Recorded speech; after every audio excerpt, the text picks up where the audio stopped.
kelas yang luas dengan kipas angin, air conditioner, dan proyektor. Dilengkapi pula dengan ruang teater sebagai tempat unjuk bakat mahasiswa, kegiatan English Corner yang mampu menambah wawasan kebahasa Inggrisan mahasiswa.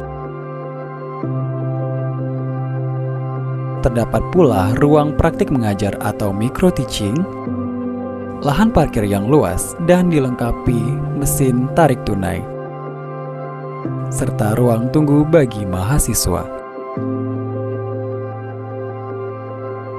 Fasilitas selanjutnya adalah ruang akademik dan tata usaha yang merupakan pusat pelayanan bagi mahasiswa mengenai hal-hal yang berhubungan dengan administrasi dan sistem perkuliahan.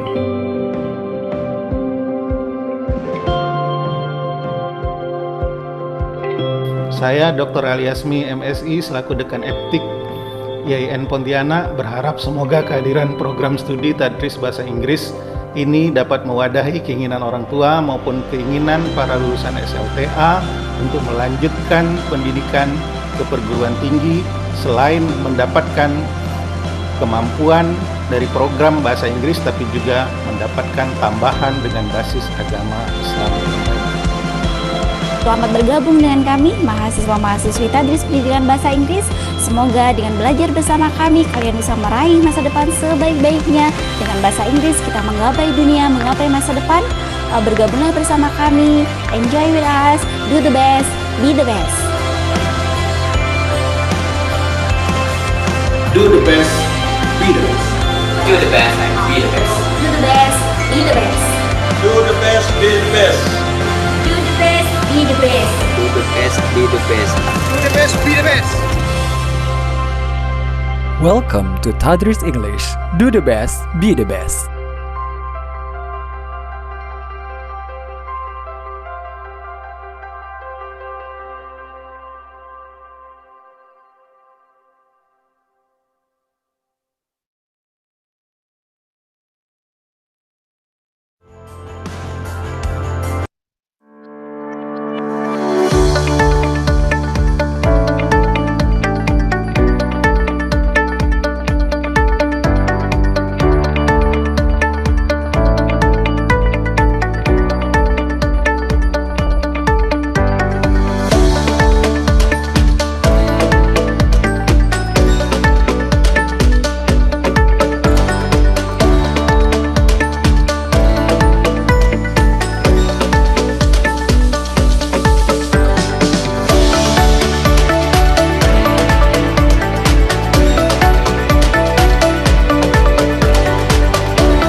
Assalamualaikum warahmatullahi wabarakatuh. Good afternoon, Waalaikumsalam warahmatullahi wabarakatuh. Good afternoon, the participant of the third day of webinar. Welcome back to this webinar. This webinar is a collaboration between Teflin and IAIN Pontianak. For today, there will be 4 presenters. The first one is Professor Jayakaran Mukundan, PhD from Malaysia. The second is Endang PhD from University of Tanjung Pura, Indonesia. The third, hopefully he can join us, Dr. Ihsanuddin, University Tanjung Pura, Indonesia. And the fourth is Dr. Busra Ahmed Kuram from the University of Karachi, Pakistan. Without further ado, I think we go to the first presenter, Professor Jayakaran Mukundan, PhD, and the moderator is Dwi Rianti, PhD. Please welcome the moderator. Hello, good afternoon, everybody. Thank you very much for joining the presentation. Can you hear me? Yes. Sure. Okay, Yes. wonderful, wonderful. Thank you so much. Now, I would like to start my presentation by starting with my slide, and it's clear? yeah. Is it clear? Yeah. Okay. Thanks. Creativity in the pandemic. Can you see the screen now, the slides? Yeah, clear. Yes. Crystal. Okay, Yes, very you good. can. Thank you. Thank you. So it is interesting that I had already started working on this creativity in the pandemic even before I was asked to present at this Teflin session. In fact, as soon as the pandemic started, in Malaysia, there was a rush towards solutions. So first of all, you must remember that there was vacuum for a while. Nobody knew what to do. All they did was close schools. So closed the schools, never allowed students to come back to school, and that's all they did because everybody was in a state of panic. Nobody knew exactly what to do. So close first. And then, of course, behind the scenes, they started meeting on Zoom and Google Meet to sort out the problem, to see how they can handle this. Now, it's a good thing that we are in an age where students are already quite aware of how to use social media platforms. And that was a plus. And so what teachers did was collect all the details from students and started teaching them how to use social media platforms. And so they started off. Now, can you imagine how much of progress we could have made? I mean, it's impossible to think that they did anything substantial during the COVID-19 lockdown. How much could teachers do? First of all, it was like a war. And in a war, every emergency procedure was in place. First of all, they shut schools, and then they had to mobilize the students in very unusual ways, like telephoning them and asking them details about how they can actually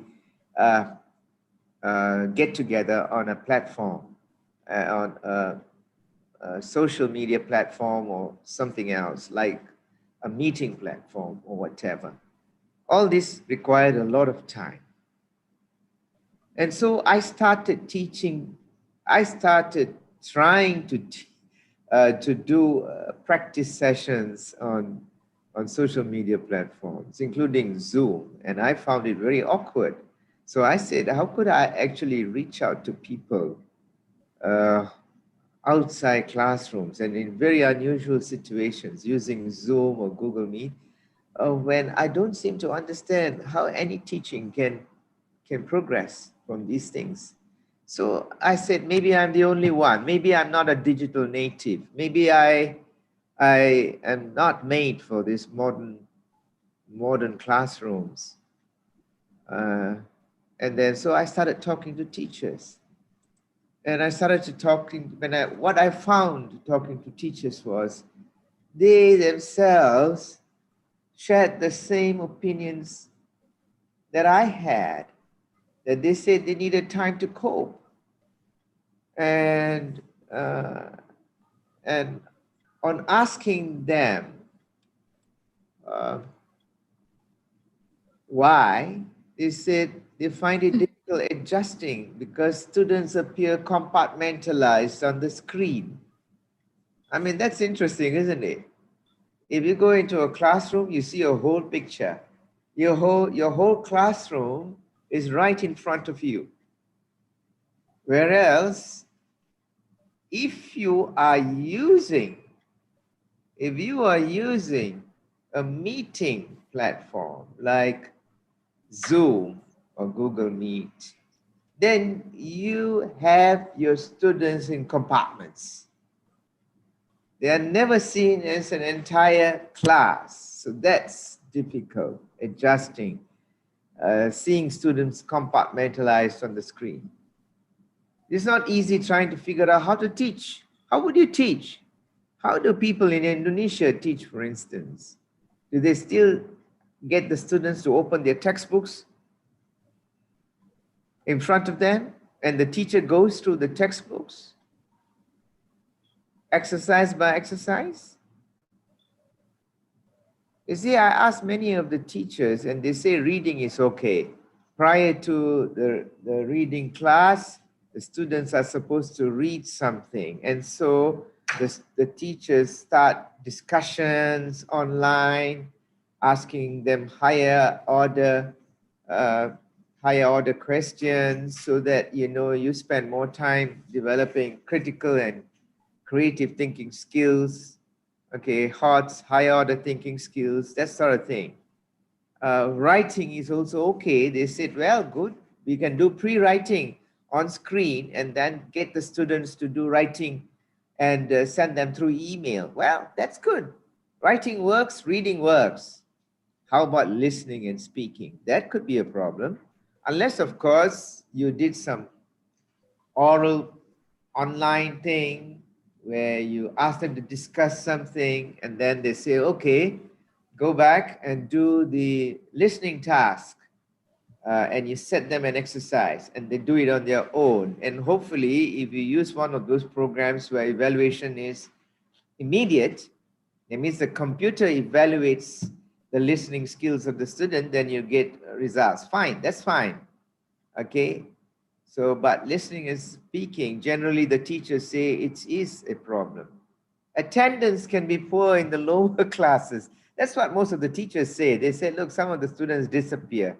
In fact, they are there during the Zoom meeting for the first 5 minutes, and then after you've taken their attendance, they are off. They have gone off somewhere to do. Some of them probably are playing outside, meeting their friends, and doing so many other things except attend your class. So discipline can be an issue. Now, how are you going to deal with all this? Okay, deadlines are not met. One teacher told me that many of the students were actually asking for excuses and asking for extensions. They say that it's very difficult for them to do the exercises, and without their personal guidance, they will not be able to complete it. So deadlines are not met. Parents and siblings and even visitors sometimes intervene. So your screen is shared with so many other people in the family, including their cats or dogs or, you know, whatever pets that they have. And then, of course, the main thing is there are connectivity issues. Some of the students live in rural areas and they don't have good internet service, and that's a big problem. But also, you must remember that, you know, people from the lower income groups, despite the fact that the government has given them allowances in terms of um, an allocation to do internet related work and studies, an extra allocation of kind of, I don't know what you call it in Indonesia, but it's giving them much more they ask the telcos to give extra, what do you call, allocations to use more, give them more time to go on the internet, which means that they cover their expenses, their internet expenses. Their internet expenses are covered. But if you have poor infrastructure, where you have very poor connectivity, it's going to be a problem, because sometimes the teacher is there, sometimes the teacher is not there. Sometimes the screen completely goes off because your connectivity is poor. Okay, so what we know about the role of the teacher in conventional versus pandemic environments. In the conventional classroom, the teacher sees all. Control is absolute. Control is absolute, is not what you think it is. I don't see this teacher-centeredness, but the teacher is in control of the classroom. Yeah. And despite the fact that it is learner-centered, the teacher is able to have control over what's happening, the procedures of study. So the direction of teaching is fluid. There are interruptions, pauses, prompts, cues, which are all part of learning teaching. If the teacher says to Ali in the classroom, Ali, why are you disturbing Aisha by poking her with the ruler? And he stops and he says, oh, I'm sorry, sir.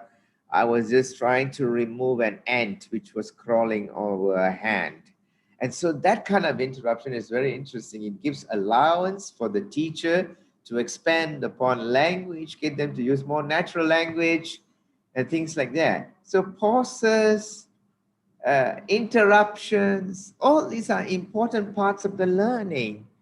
Yeah, and Ahmad raises his hand in the classroom and the teacher says, Ahmad, why have you got your hands raised? Sir, I want to go to the Kamar Kachel. No, you can't say Kamar Kachel. Come on, what is the English word for Kamar Kachel? And Ahmad says, toilet? No, it's not toilet, it's toilet. What are the other words to use to describe Kamar Kachel? Can anybody tell me? Somebody says gents, somebody says ladies, somebody says restroom. And I says, wow, all these are correct. It's amazing. Can you do these kind of things in a situation like this where you're using Zoom? Absolutely not. You will not have the luxury of this kind of situation where it's so natural that when students put up their hands and you say where they're going, and if they don't use the proper word to describe toilet, you are able to expand on it. You're able to ask for all the other words in the word family. And all these things make the lesson become rich. And vocabulary is wonderfully developed in the course of the lesson, vocabulary teaching. And it's so natural. It seems incidental, but then it's helped you as a teacher because you're in a normal and a natural situation. In the new normal, the screen and transmission are central. Transmissions can be weak, and when it works, the screen is very restrictive, even if the teachers can see all their students on screen. Of course, you can have Zoom. I'm looking at all your faces on the side there, all in little compartments, right? That's how you see your students. You see your students in little compartments all over the place. Is that real teaching learning? Or is it just there to help you tell your students something that might help them in their learning? It's just a 10% of what you are capable of in a normal conventional classroom. So there's no way in which you can actually say that teaching learning is effective using your social media platforms and your meeting platforms. It doesn't happen. Okay. Now,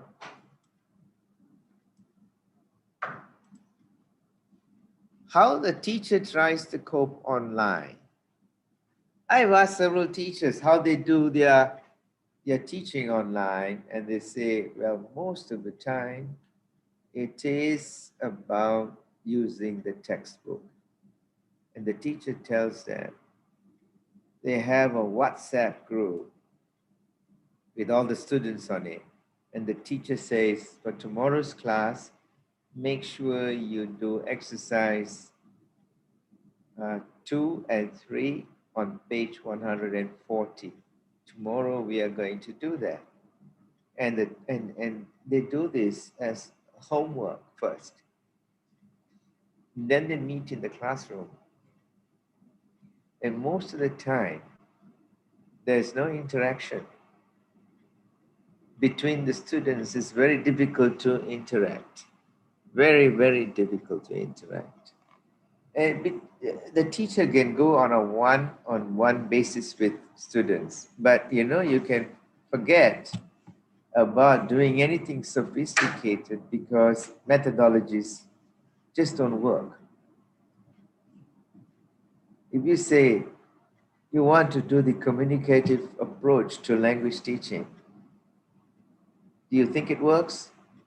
There is a minimal chance that you will find a way into introducing the communicative approach to language teaching through a meeting platform or a social media platform, because it requires a lot of effort on the part of the teacher in trying to get a group structure amongst the students so as they can work on communicative activity. There is always the role of the teacher in a communicative approach to language teaching class is as facilitator. How much of facilitation can happen on screen? How much? I mean, social media platforms and meeting platforms will have to evolve into something else, so you can actually group your students by clicking buttons or screens and combining them into one group, for instance, and combining a few more in another group, for instance. And then you can, and unless of course you can see the whole class in a whole perspective, will you be ready to say that I'm finally beginning to see communicative approach becoming a reality in the future? But for now, I think you can do several things. Like, for instance, if you know the logistics of your classrooms and where they stay, then perhaps the ones who stay close to each other can meet, all right? And videotape their communicative. Of course, you have prepared all the scaffolding and everything else, and you've prepared them for the task. And then they are given their what do you call, their cue cards for the communicative approach to language teaching activity. And they are supposed to role play. And that bit of role play, if you have actually found out who stays next to whom, you can get them into a group and get them to videotape their role play and post it on YouTube. And then later on, you can actually watch it together while your Zoom meeting is going on and give comments. Why not? Communicative approach activity can work, but it's going to be so tedious. It's going to be so tedious. How can you mobilize so many people in a classroom, let us say, which has about 40 or 50 people? How can you mobilize them into groups? How do you get their groups working? How will pre-task activity be? Like, for instance, you have to reinforce and revisit vocabulary and structures that they would need. Let's say the task is in communicative approach to language teaching is very task-based, and so depends on the task. The task is maybe siblings trying to figure out who should have the parents over during the holidays, the long holidays, so that their kids will actually enjoy the visit from their parents, which means the kids' grandparents. And so you decide on, each sibling will have to decide on why they think the parents need to come and visit their children and in which part of the country. So for all this to take place, ours is a truly foreign language. English is a foreign language situation. Before that task can happen, you need to prepare your students in terms of vocabulary, the structures used, and things like that. Now, what's going to happen is when methodologies like this are attempted by students, by teachers using Zoom and all this, Google Meet and whatnot, what you're going to see is a lot more shortcuts are going to take place. And teachers will be preparing students through translation, through the medium of translation. So every time the students are stuck, they will use Bahasa Indonesia or Bahasa Malaysia to explain to the students why it should be like this. Now, it defeats the purpose of actually trying to get students familiarized with the foreign language. If you want to learn English, the only way you can become better in English is to use English, not through translation. Because the more you use translation, the more you're handicapped, that your English language doesn't develop because you're just not ready. Because every time your brain is translating things before you can even speak. All the time, you're thinking in Bahasa Indonesia or Bahasa Malaysia and speaking in English. And so it defeats the purpose of methodologies which actually reinforce the message that English should be taught using only English. And if the mother tongue is used, it should be used sparingly. It's not throughout the lesson. The problem with all this Google Meet and all this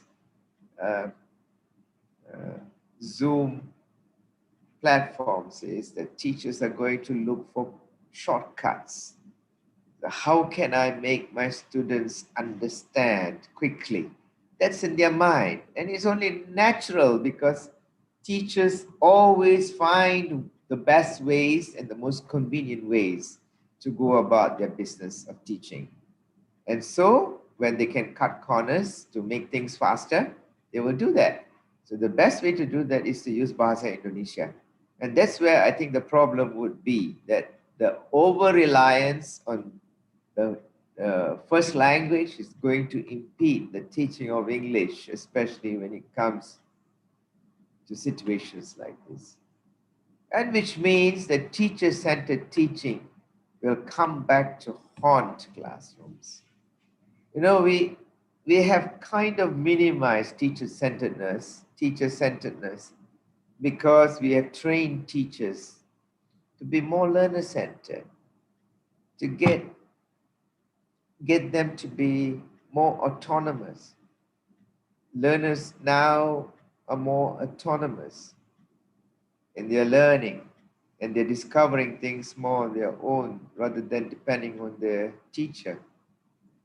Now, this pandemic is going to make us move backwards because the teacher is going to have absolute control all over again, because the technology says the teacher is very much in control, because it is technology meant for meetings.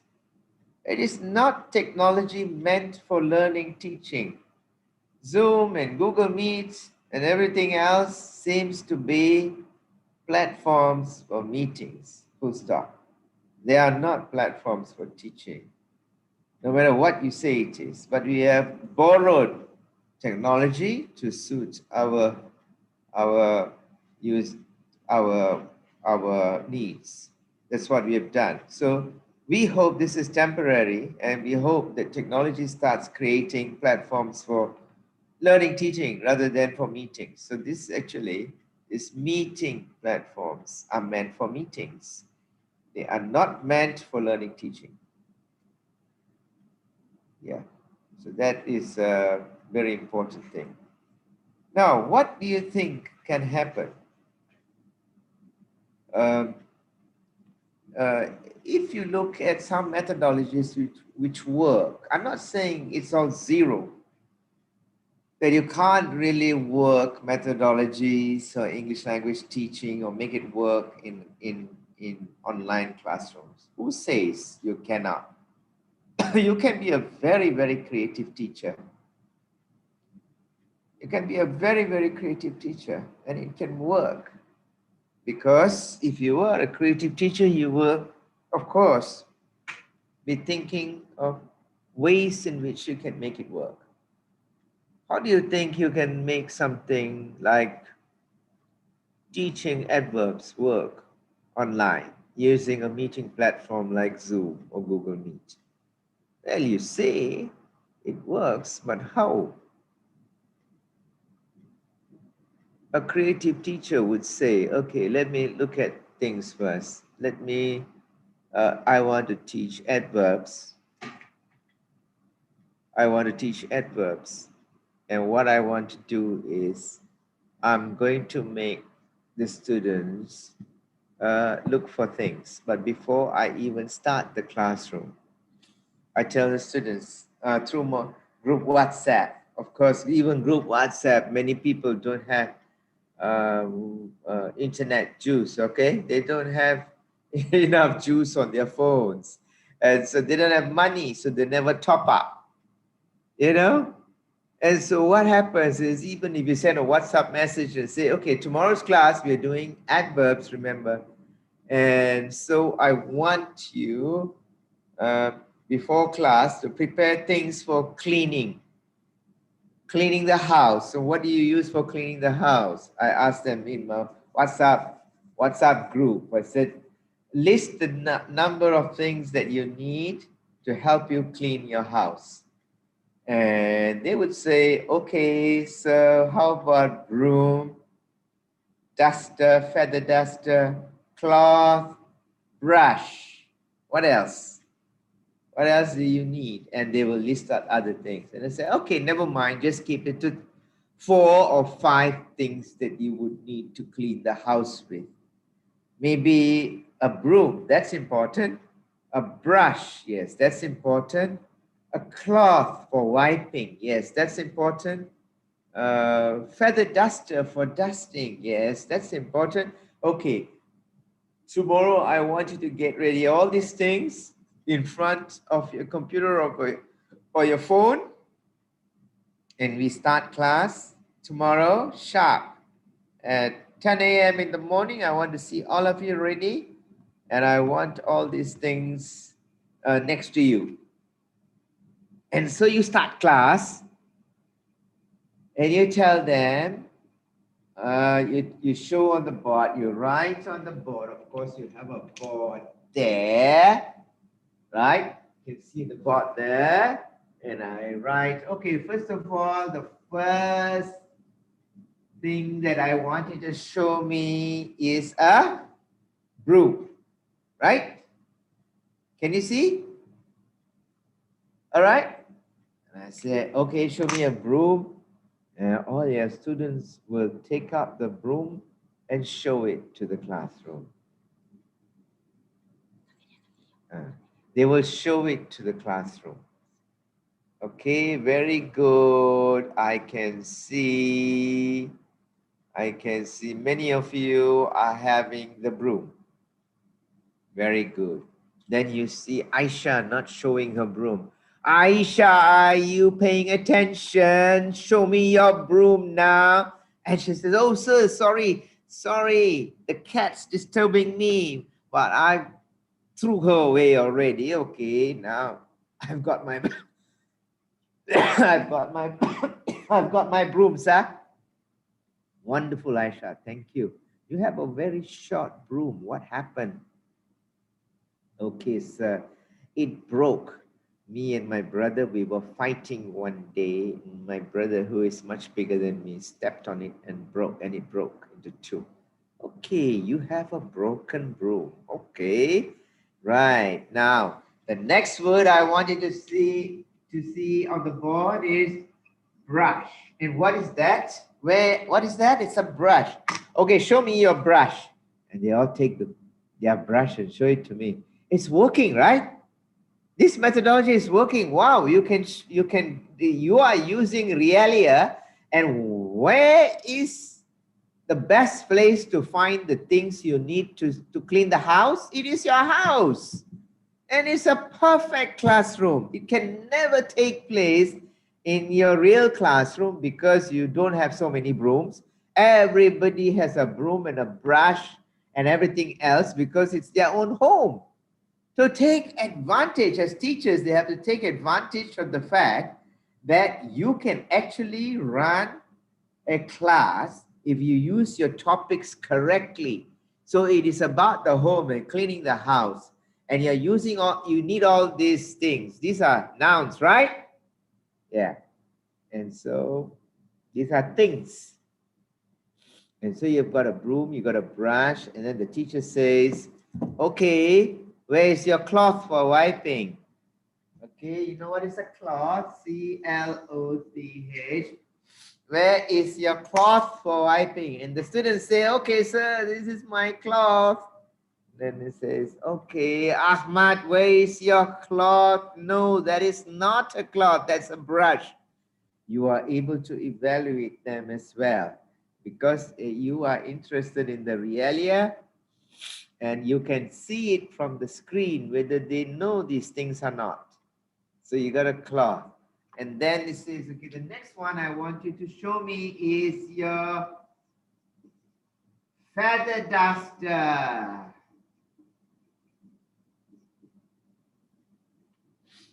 Then they take out their feather duster and show it to them. Wow, very good. Why some of you don't have your feather duster? So we don't use feather dusters at home. Really? You don't use feather dusters? Okay, that's interesting. So do you have something else?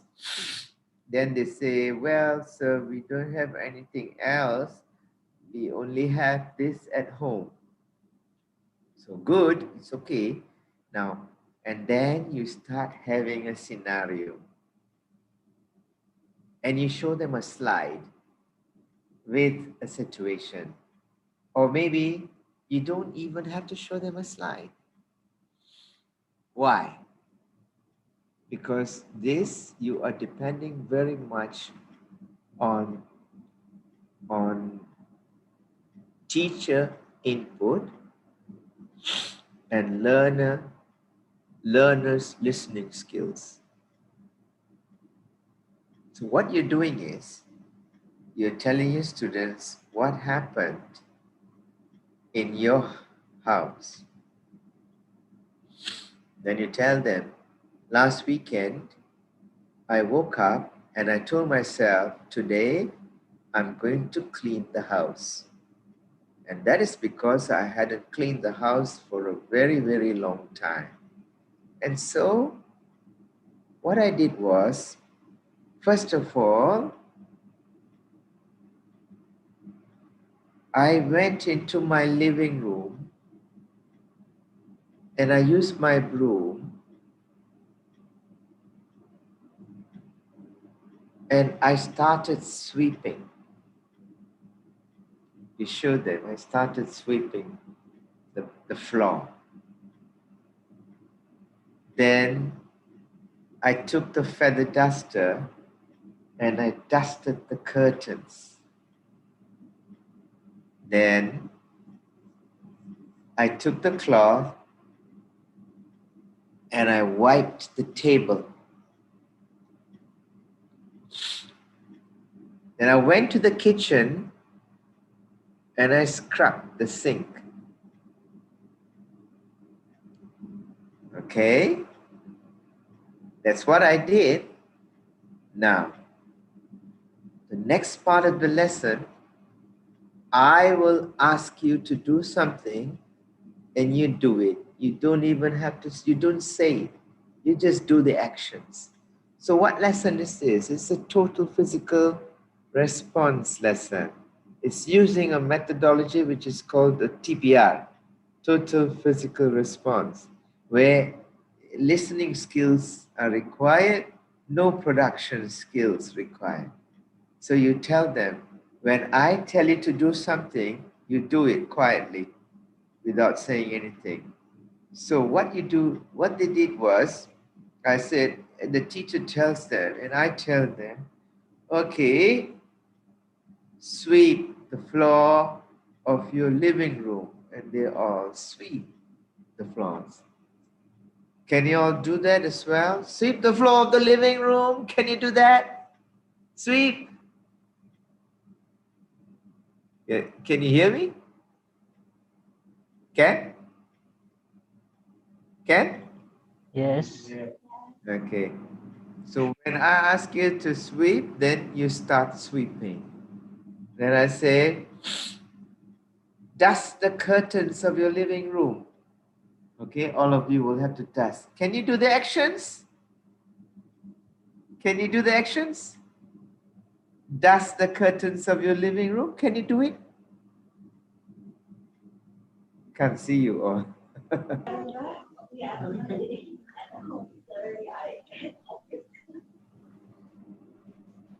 I can't hear you. Anyway, no, I just want you to do the actions. Can you sweep? Use your hands and sweep the floor. Can you do that?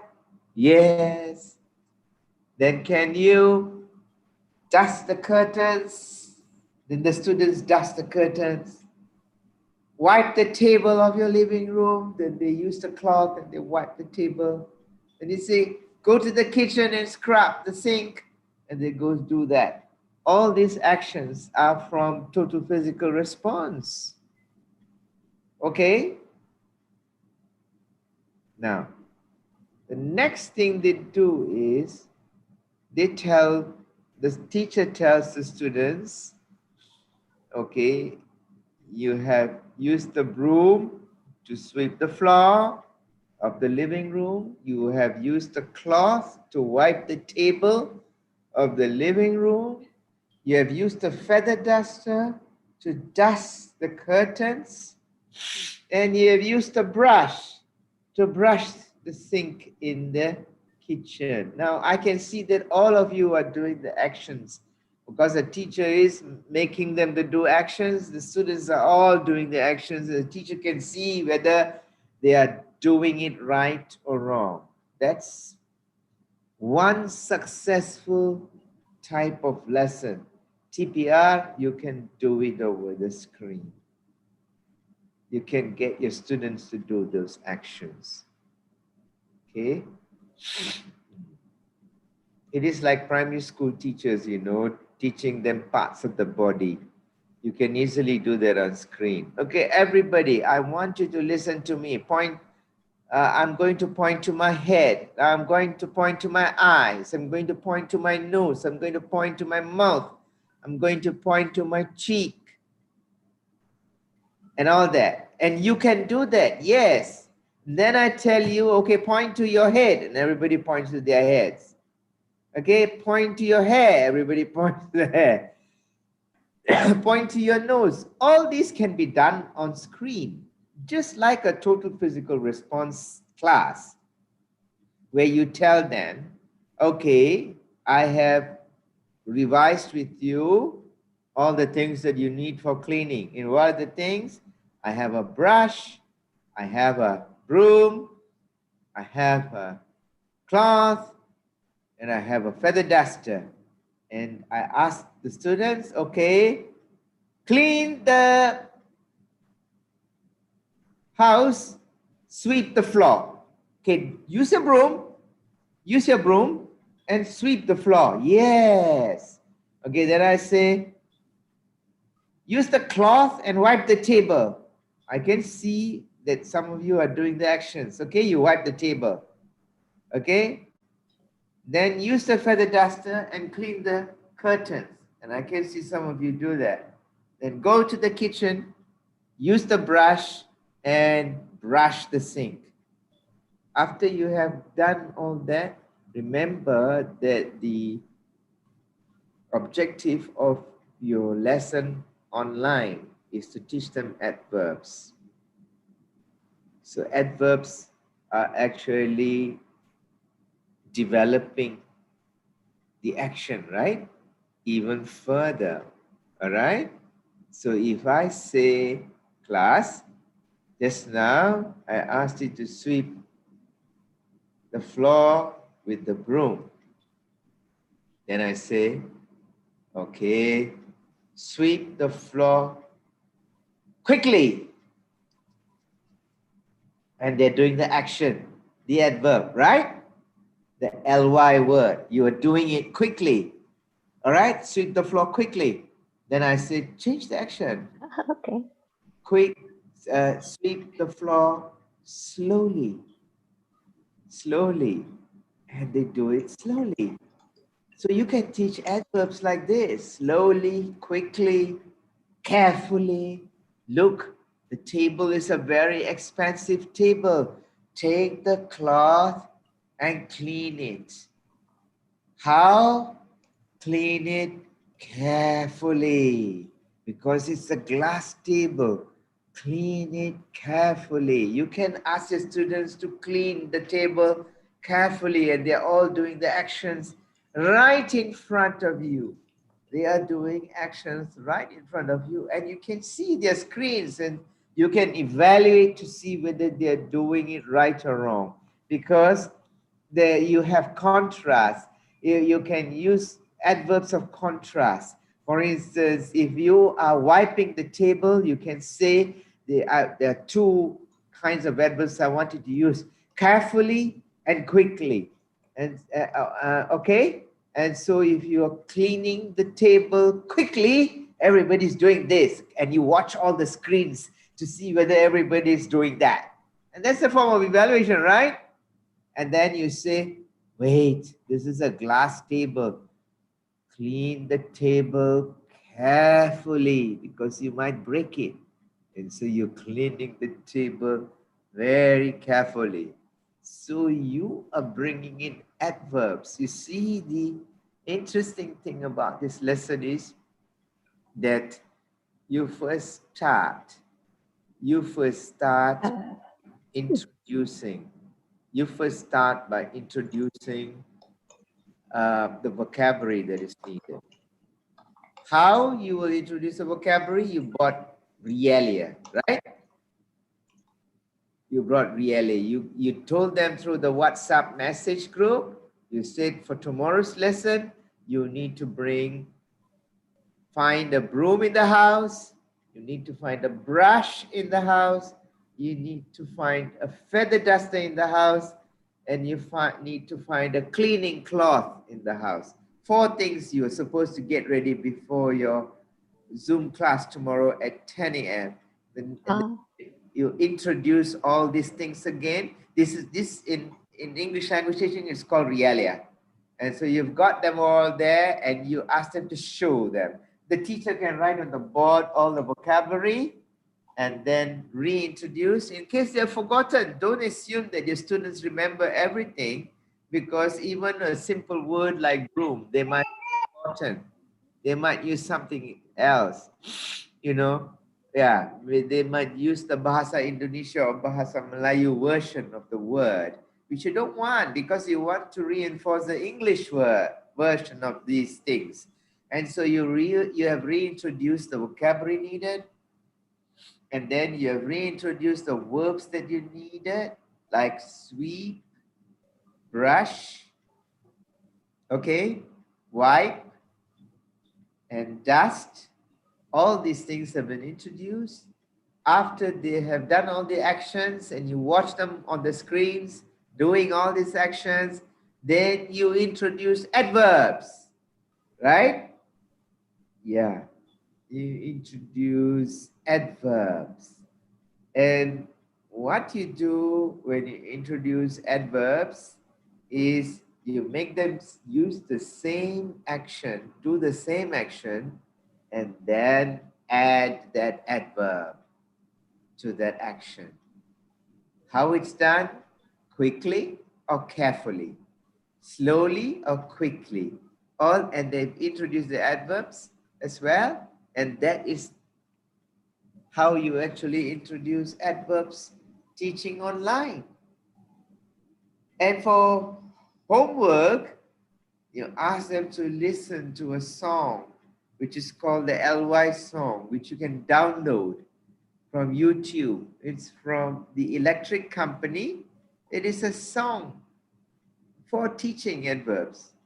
And so you ask them to listen to this LY song at home after lessons. And tomorrow you revisit. You ask them, okay, did you listen to the LY song on adverbs on YouTube? Okay, I'm going to give you an exercise right now.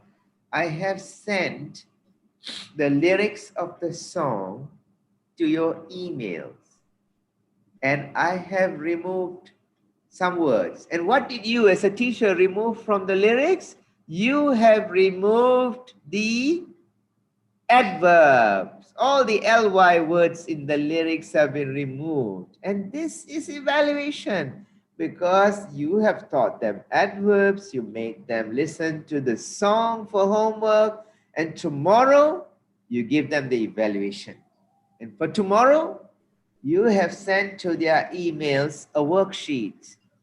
The worksheet is the lyrics of the ly song, which you can download so easily on the internet. And then you have removed all these adverbs, and the evaluation is if they have listened to the song, they can easily fill in the missing words. Because tomorrow, when you have sent the worksheet over to them, tomorrow's class, you are playing the ly song again. And they listen to it one time. After the song is over, you tell the students, okay guys, you have got your worksheet in front of you. I want you to fill in all the missing words. And of course, they would do so well, because if they did their homework, plus listen to the song while you're having the class the next day, wow, it will be very, very, very good for them. Okay? Now, so you can say that there are ways, there are methods which will work online. And one of those methods is the total physical response. It's not easy with the other methods because communicative approach to language teaching, the audiolingual method, maybe the audiolingual method even is workable online, but it takes a lot of effort on the part of teachers. It takes a lot of effort on the part of teachers, not easy. So Gestopedia would be difficult. The silent way would be difficult. Most methodologies would be difficult unless you're working on total physical response.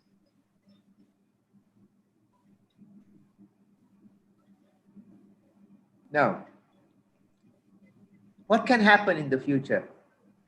You know, slowly, in many parts of the world, teachers are going back to classrooms. And learners are also going back to classrooms. And learners are also going back to classrooms. So, you know, you must know that classrooms are beginning to operate once again. Now, teachers cannot take things for granted anymore. You cannot take things for granted. Now, you got to come to a realization, okay, and that realization is that disruptions like this can happen in the future. And how are you going to make things better in the future?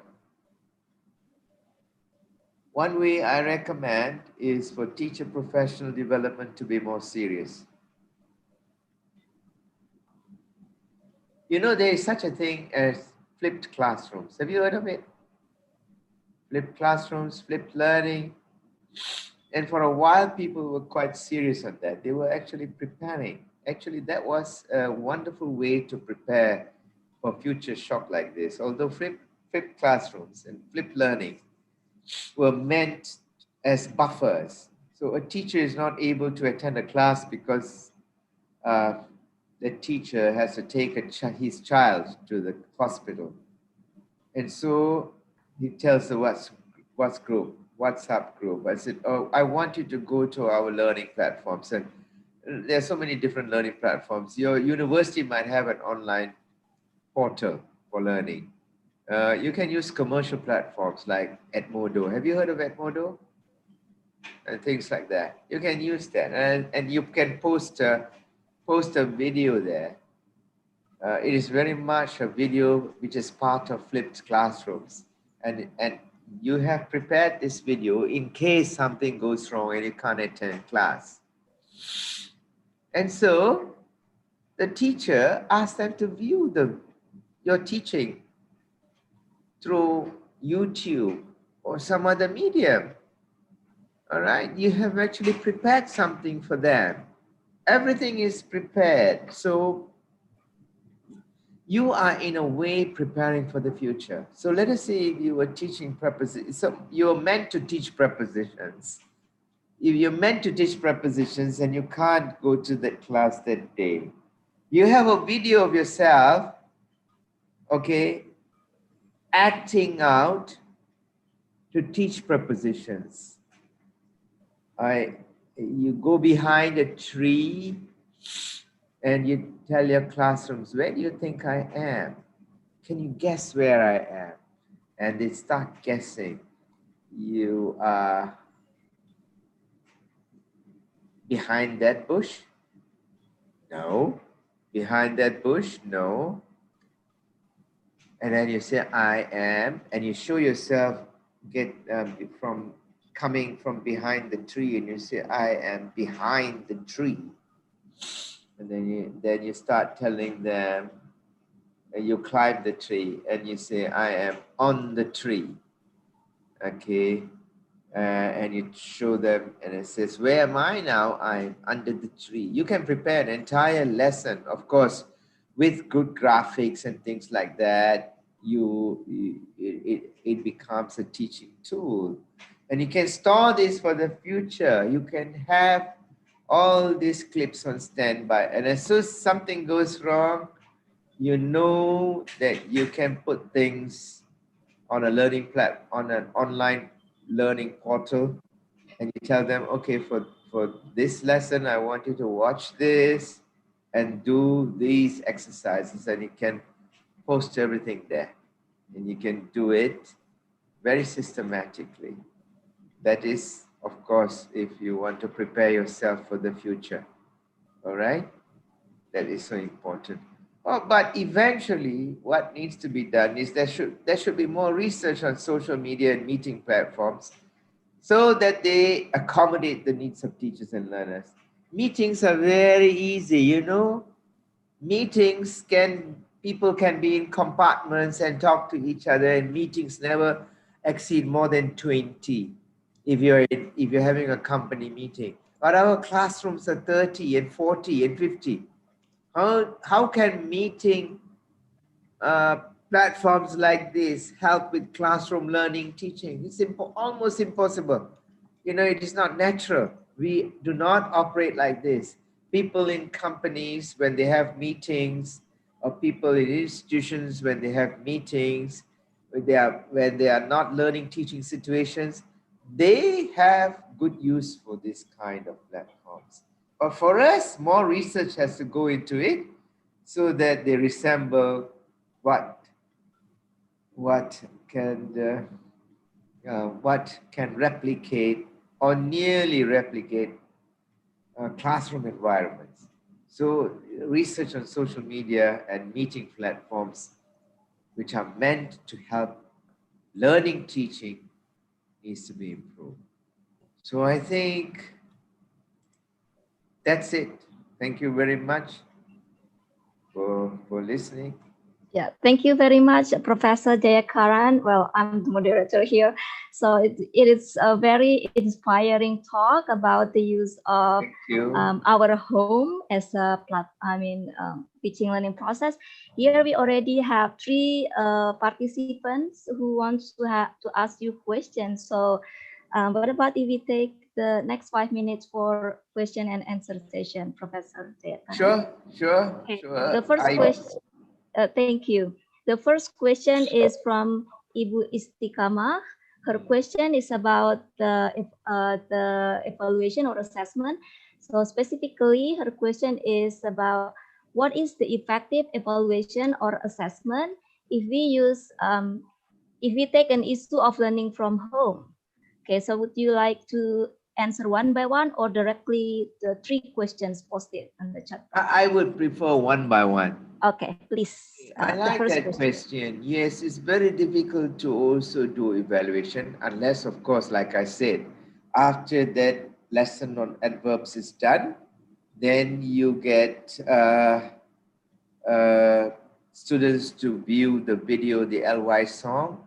And it's the good thing is when they listen to the LY song at home after the lesson, they know what the adverbs used are. And tomorrow you come into classroom and what you do is you go back.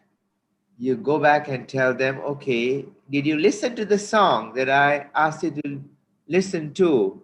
The LY song, and if you listen to it, then it's good. But if you didn't listen to it because you didn't have time, I will make you listen again to the LY song. Then you play the LY song on your Zoom meeting, and then they listen to it. And the next thing you do is okay, good. Now you have listened to the LY song. Now, notice that in your email, I have sent you the lyrics of the song, but I've taken out some of the important words that appeared in the song. I want you now to fill in the missing words in the song. And so they're given time to fill in the missing words in the song. And as soon as they've filled in the words, that's your evaluation. That's your evaluation.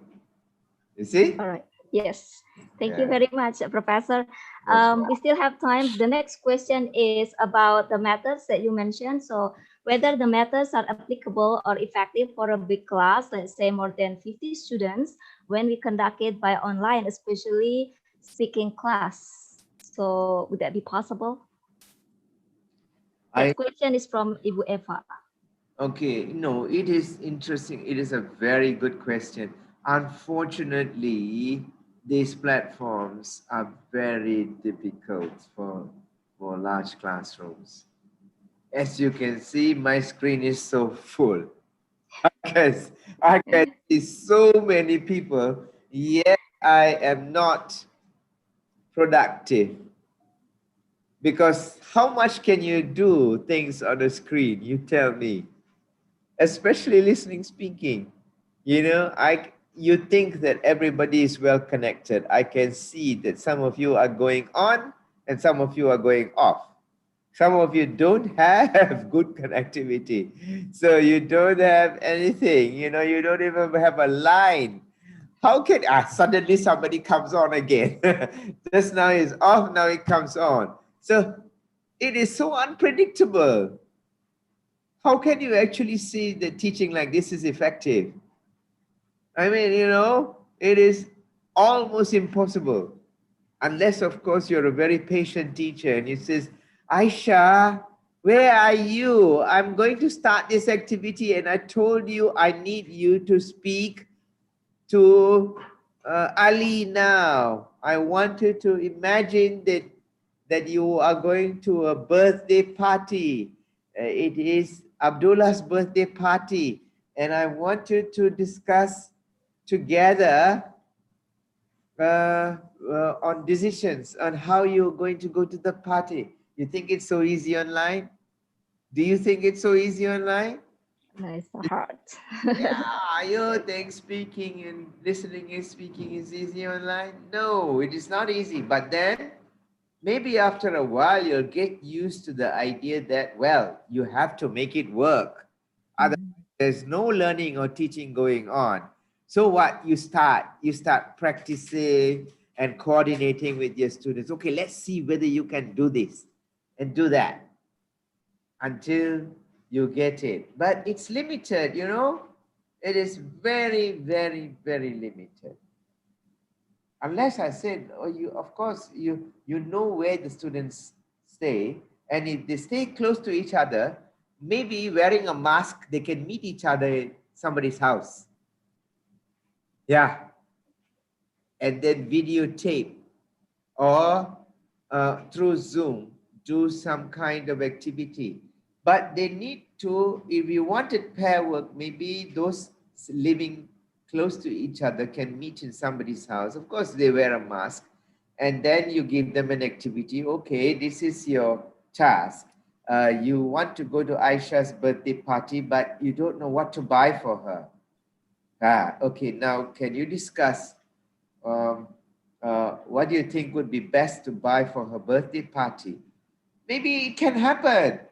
But again, you know, there are SOPs here too. You need to wear a mask, you know, and things like that. If you want to meet and then do, maybe you want to do pair work. And so you tell your students to stay close to each other to meet each other and use a common camera to do these activities.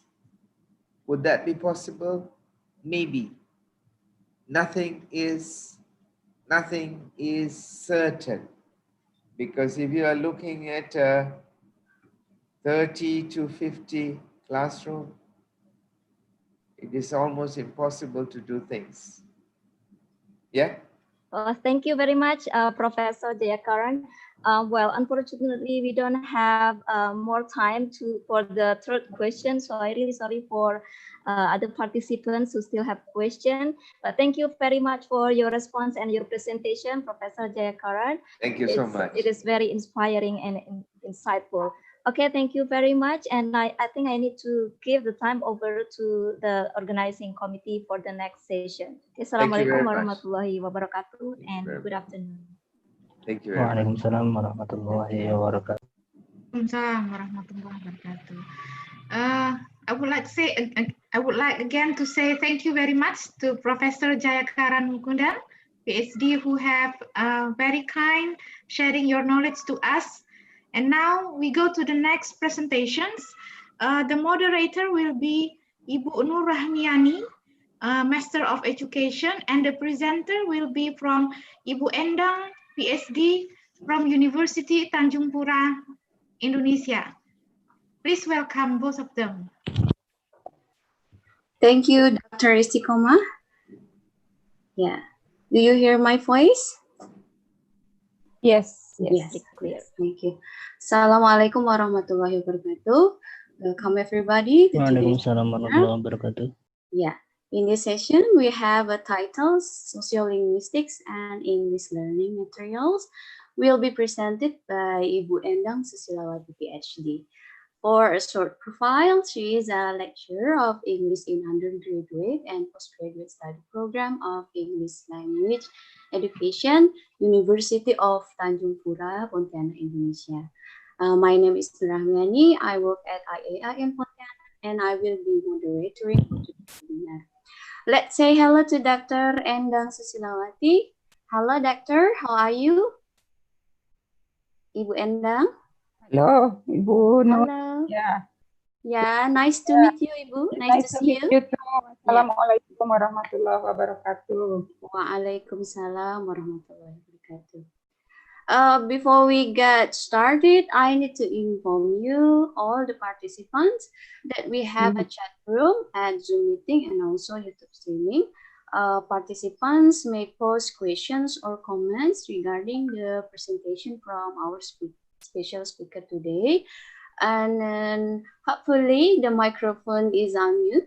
So this session will be run smoothly.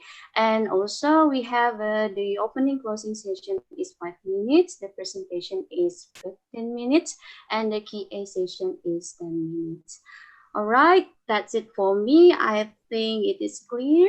Let's start our webinar now. And please welcome Ibu Dr. Endang Susilawati. Time is yours. Okay, thank you very much, Bu Nur Miani, yeah, for becoming the moderator. I think I need your help later on in managing to find the questions from the participant. Hopefully the question will be there. Yes, sure. Yes, sure. Okay, yeah, so let me introduce myself again.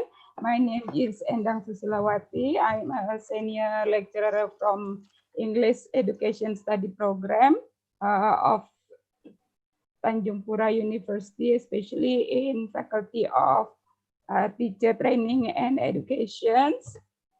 So it's really a blessing for me to be one of the presenter in this webinar. Yeah. So first of all, I like to say Assalamualaikum warahmatullahi wabarakatuh, all the participants of this webinar. Good afternoon.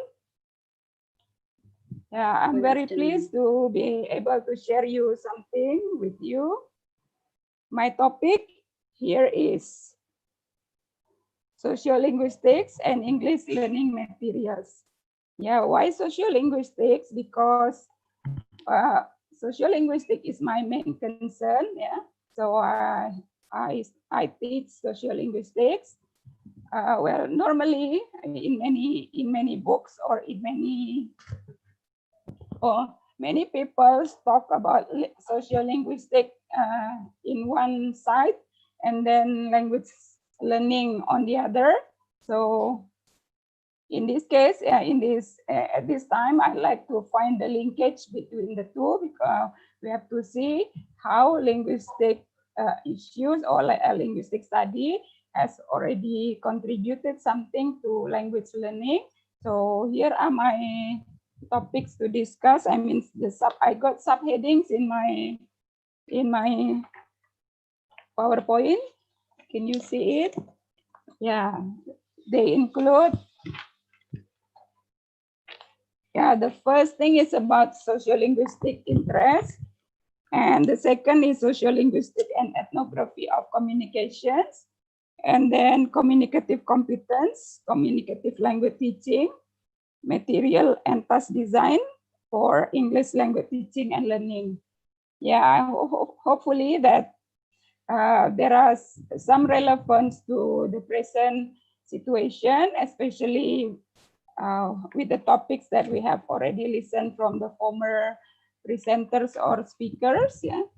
Well, I'd like to start from what sociolinguistic is and how what sociolinguistic are working. So I think we can proceed to the next slide, please.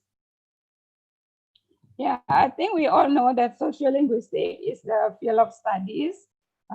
We talk about language in relations to society, or specifically, it is talking about the uses of language in social context. Yeah, or yeah, they are mostly talking about the uses of language and the social structures of the users. So we are talking about the use of language in a way, and then the users on the other. So that's why sociolinguists are interested in explaining why we speak differently in different social contexts. And they are concerned with identifying the social functions of language and the ways it is used to convey social meaning. So basically, sociolinguistics introduce us various language varieties, in a way, and then social context on the other. So this is the starting point of how sociolinguistics works. Okay, for the next part, I like to relate to sociolinguistics and ethnography of communication. Why ethnography of communication? Because ethnography of communication is one of the approach in sociolinguistic works, which view that the language use is related to cultural values, social or cultural values. But to some extent, there are different focus, different focus in the way they work. Whereas for the sociolinguists, they are mostly focused on the variability of the language features like pronunciation, grammatical forms, things like that. While the focus here, what makes them different is from the focus on the unit of analysis. So I repeat again, sociolinguists normally focusing on the linguistic features like pronunciation and grammatical form, while for the ethnographers or ethnography of communications normally works or starting their unit analysis from unit of analysis like speech act or speech communications, or speech event. But then in relations to learning material, we started with the concept of communicative competence, which actually communicative competence itself is introduced by the ethnographer Dale Himes, since 1960s. So he has been talking about this communicative competence, which is actually his reaction to Chomsky's characterizations of linguistic competence of ideal native speaker. Maybe we all know the concept of linguistic competence versus communicative performance by Chomsky. In this case, Dale Himes cover both of them by the terms communicative competence, which is, it is more than just the competence of linguistic, but also the sociolinguistic, including the sociolinguistics competence or sociolinguistic norms of appropriacy, which is also recognized as meaning. I mean, the stress of meaning. I think for the functionalists, I believe that for most of the language teaching practitioner, we are all familiar with functionalists, like Halliday, who is talking about meaning-based instead of structural based in language teaching. Okay, so starting from the concept of communicative competence, then we can go further. Okay, please proceed to the next slide.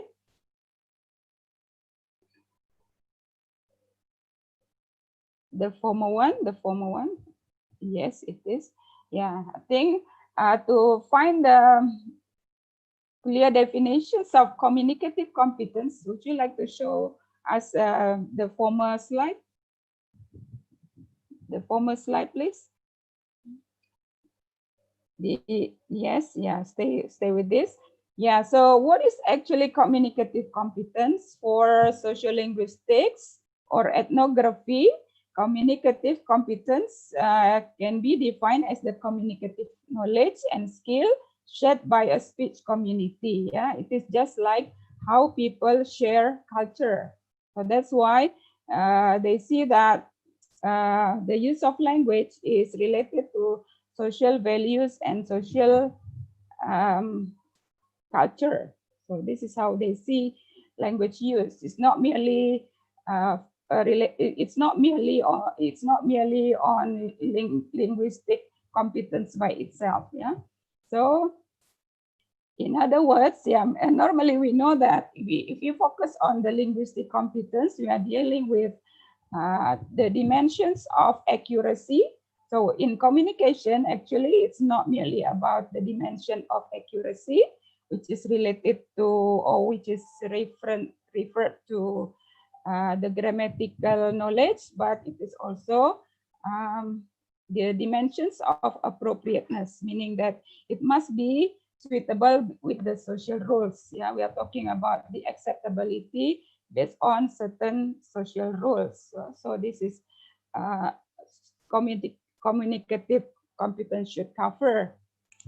Maybe on the other side, you can see that we use this theory in our language learning theory. No, please go back to the former slide, please. Please go back to the, so on the right part, you can see that The communicative competence from the language learning theory, from the perspective of language learning, it should comprise the knowledge of skill, the grammatical, sociolinguistics, discourse, strategic. The last is strategic, discourse and strategic. So there are at least 4 sub-competencies that should support the acquisitions of a communicative competence of a language. This should happen. I mean, it should be covered if we want to make our students competent to the language.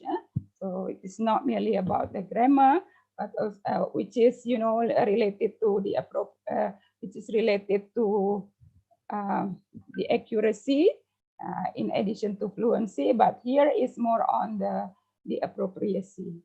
Okay, we move to the next slide. The next slide, please. Yeah, so from after realizing what communicative competency is, how was it firstly introduced? Yeah, so we know that the concept of communicative competence has changed the view of language teaching methodology, which is formerly structural based, becoming meaning based. Yeah, where the needs of linguistic competence should be added by some other sociolinguistic competence, discourse competence, as well as strategic competence. Yeah, of course, this view has generated a relatively new language teaching approach, which is called communicative language teaching. I think it is quite relevant with what Prof. Jayakaran has already mentioned about communicative approach. Yeah, into such an extent, they are more, they are having, they are overlapping. Yeah, communicative language teaching and communicative approach. Yeah, so by realizing that this kind of this kind of approach, so this will influence the way we teach, the way we select the materials, the way we select the materials. So how we think, how actually the communication is like. Yeah. So here we have to see that the language is a system of expressing meaning. Yeah. So we have to see that the meaning is much important than only the structure. Yeah. This is the beliefs. Yeah. Okay, let us go on with the next slide, please. Okay, so from the concept of communicative competence, we find out communicative language teaching with some characteristic, starting from its belief that is meaningful. Yeah, meaningful and real communication should happen in using the language, like the one exemplified by Dr.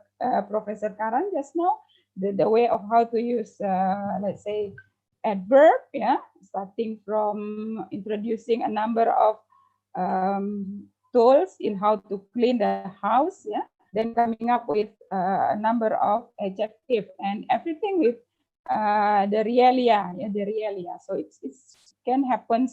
I mean, it can create the real communication. So here, whatever the task, it should be meaningful. Yeah. And then the features, yeah, it is oriented to process, and should be task-based, yeah. And then inductive, yeah, meaning that the grammar should not be started with teaching the pattern, but we go directly from how the language is used, and later on the student will analyze how the pattern is like and how they can go on using the patterns. Yeah.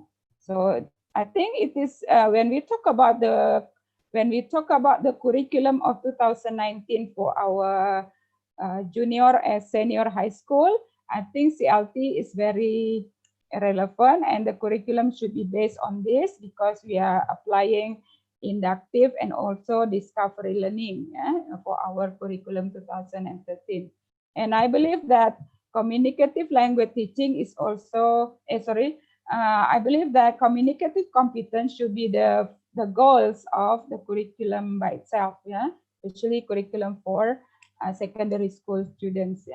And then, the goals. Actually, when we are talking about real communication or meaningful tasks of communication, it doesn't mean that we only work with speaking or listening or oral language, but we also work with written language. So written language and written activity can also go with communicative language teaching. So basing on this concept, communicative competence and communicative language teaching, then we have to be able to select or to create teaching material in such a way so that they will be inconsistent. Okay, so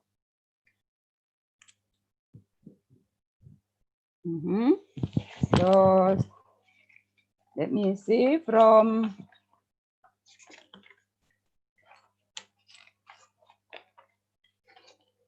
so from this part you can see I like to put a stress again that actually in a way sociolinguistic competence or sociolinguistics is stressing on the need of the achievement of sociolinguistics in addition to linguistic competence.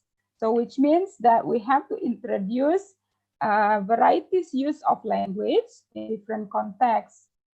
I think our curriculum has already provided this because you can see from the syllabus or maybe the teachers in our place in Indonesia can see that the syllabus recommend us or mandate us to teach a number kind of texts, and also a number of we call it genre of text, which covers different kinds of text with different social functions. So maybe partly it has been fulfilled. So so here what I'm trying to stress is that the principles of the varieties of language based on context should be introduced to learners, because it will cover the dimension of accuracy as well as appropriateness in the same way. Okay, the next, please.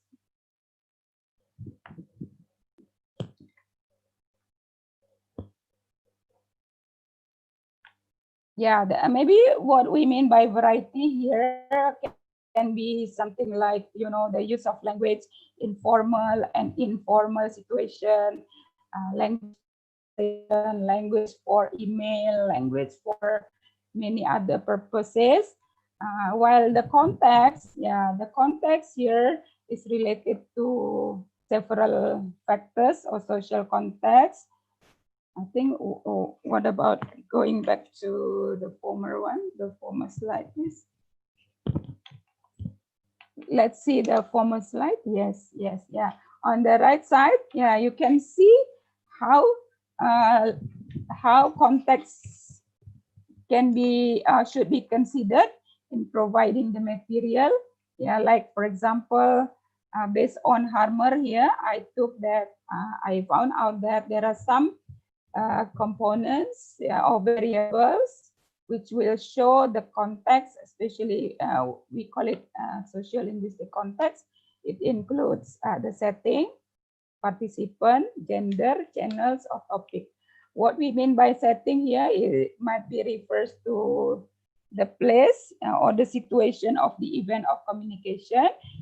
The setting will determine what sort of varieties that we can use. For example, whether it is formal or informal. If we misplace, then what is that? The inappropriateness will happen. So the unacceptability will happen, and it will cause the illness. I mean, the illness feeling, the ill feeling among the participant of the communication. And the other is by realizing the participants involved in the conversation.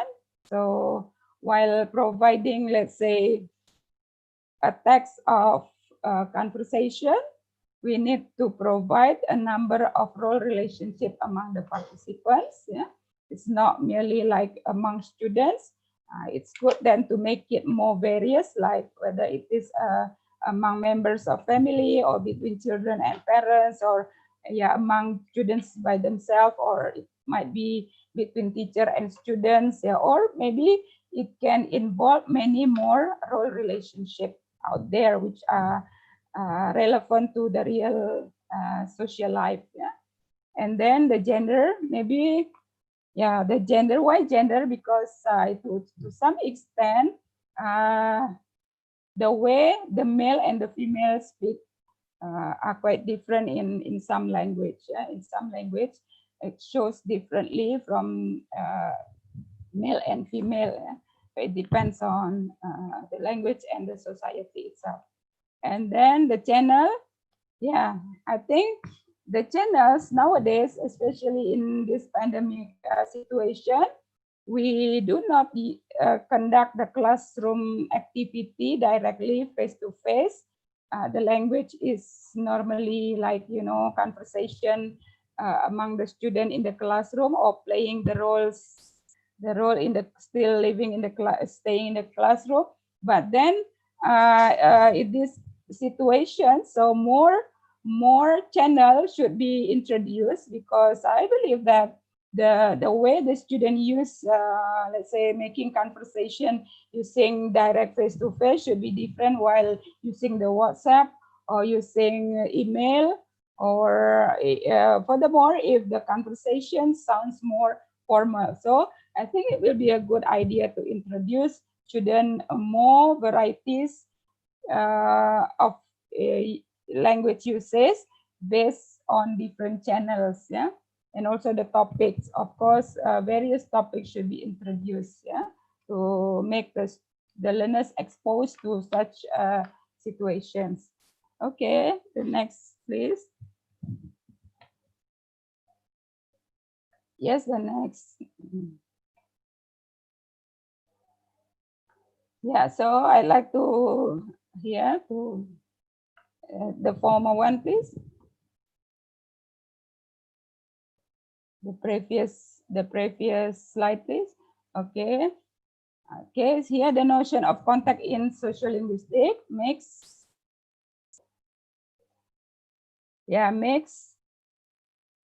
CLT be an approach that is in line with theory of intercultural communicative competence. So meaning that we see that here the context will introduce us the more real communication happens among the society, which means that at the end the task based and the authentic task with authentic material should be appropriate or should be recommended.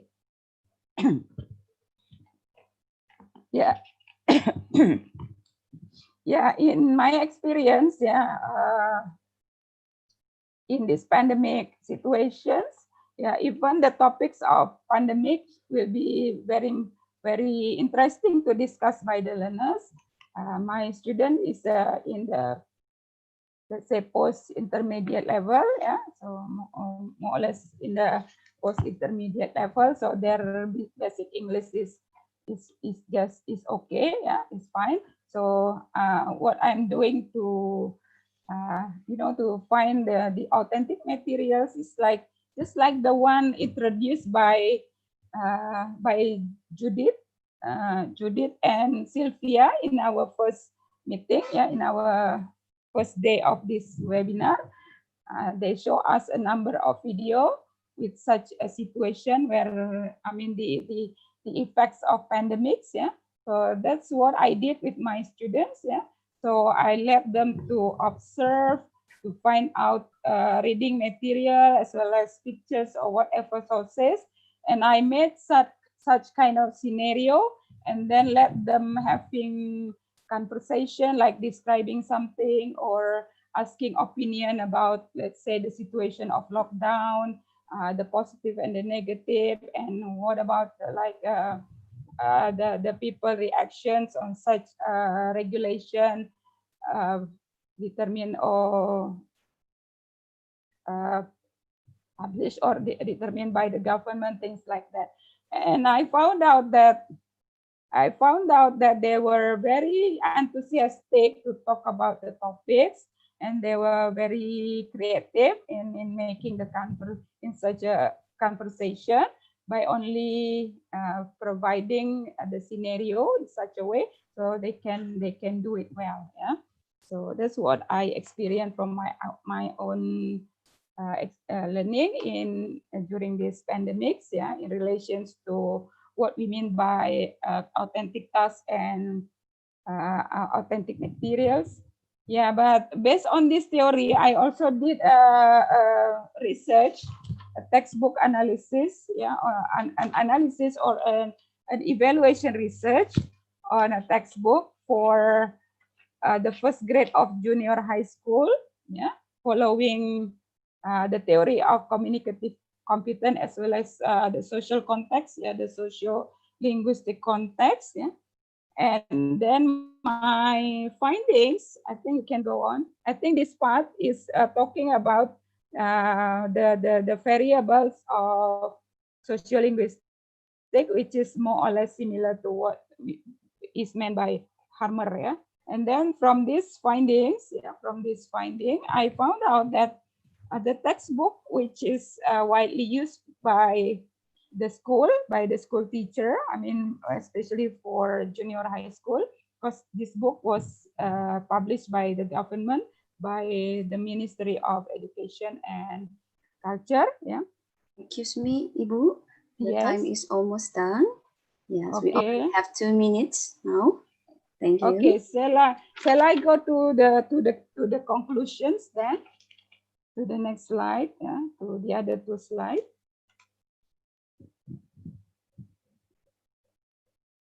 Please, yeah, the next one. Yeah, so from the analysis, I can conclude that the materials designed from the book that I analyzed does not take the socio-linguistic context into consideration yet, while it was considered very important to realize the achievement of the language communicative competence. Well, to me, it invites us to create more, more authentic material which is suitable to support the socio-linguistic competence. I think that's all from me. I hope that it will be something which is useful for all the participants here. Thank you very much for the time given to me. Yeah. Thank you very much, Dr. Endang. It is very informative and insightful presentation. Because we only have 1 minute, we have a question. I don't know, this is quite, yes, we can answer the question or not. Maybe I can read for you, Ibu Dr. Endang. The question from Ida. Yes. Yeah, the question from Ida, what kind of strategies are used to prevent miscommunications that probably occur during teaching and learning process? Yeah, because of sociolinguistic transfer, especially when we teach about grammar and the use of certain expression. Yeah, maybe in short explanation. Yeah, actually, in this part, the strategic competence is not my focus. Yeah, my focus is on socio-linguistic competence. Actually, strategic competence is related to how the speaker is trying to manage to make the other people understand. I mean, yeah, like for example, in the way of saying one thing, we don't have enough word to say, then we have another way to say it similarly. I mean, we have another choice of words to say the same thing. Yeah. So that is the strategy. And like, for example, if we found ourselves made a mistake in trying to express something, then we suddenly fix it. Yeah, fix it to make other people not misunderstand to what we are saying. So that is what we mean by strategic competence. Yeah. Thank you, Doctor. Thank Yes. you, Ibu Endang. Thank you so much, and thank you all participants because time is over. I'm going to hand it over to the host, Ibu Dr. Istiqomah, and hopefully. Okay, Ibu thank you very much. Yes. Assalamualaikum warahmatullahi wabarakatuh. Yeah, waalaikumsalam warahmatullahi wabarakatuh. Thank you for the informative presentation. I'm going to hand it over to the host, Dr. Istiqomah. Time is yours. Assalamualaikum warahmatullahi wabarakatuh. Waalaikumsalam warahmatullahi wabarakatuh. Again, appreciation to Ibu Dr. Endang or Endang Susilawati PhD. It is a very inspiring presentations. Of course, we learned something from your presentations. Now, the next presentation will be from two presenters. One is from University of Tanjung Pura, Indonesia, and the other is from University of Karachi, Pakistan. From University Tanjung Pura, Dr. Ihsanuddin, and from Pakistan is Dr. Busra Ahmed Kuram. The moderator for this session will be Ibu Nurmi, Master of Education. Please welcome both the presenter and the moderator. Thank you. Okay, Bismillahirrahmanirrahim. Thank you for Dr. Istiqomah. Thank you very much. Well, Bismillahirrahmanirrahim. Assalamualaikum warahmatullahi wabarakatuh. Good morning, good afternoon, and good evening for all speakers and participants on Zoom media and via our YouTube channel. Don't forget to like, comment, and subscribe our channel to give better information. Well, for the last session of our 3 days webinar, we still have two speakers. The first one is Dr. Ihsanuddin, and the last one is Dr. Busra Ahmed Kuram.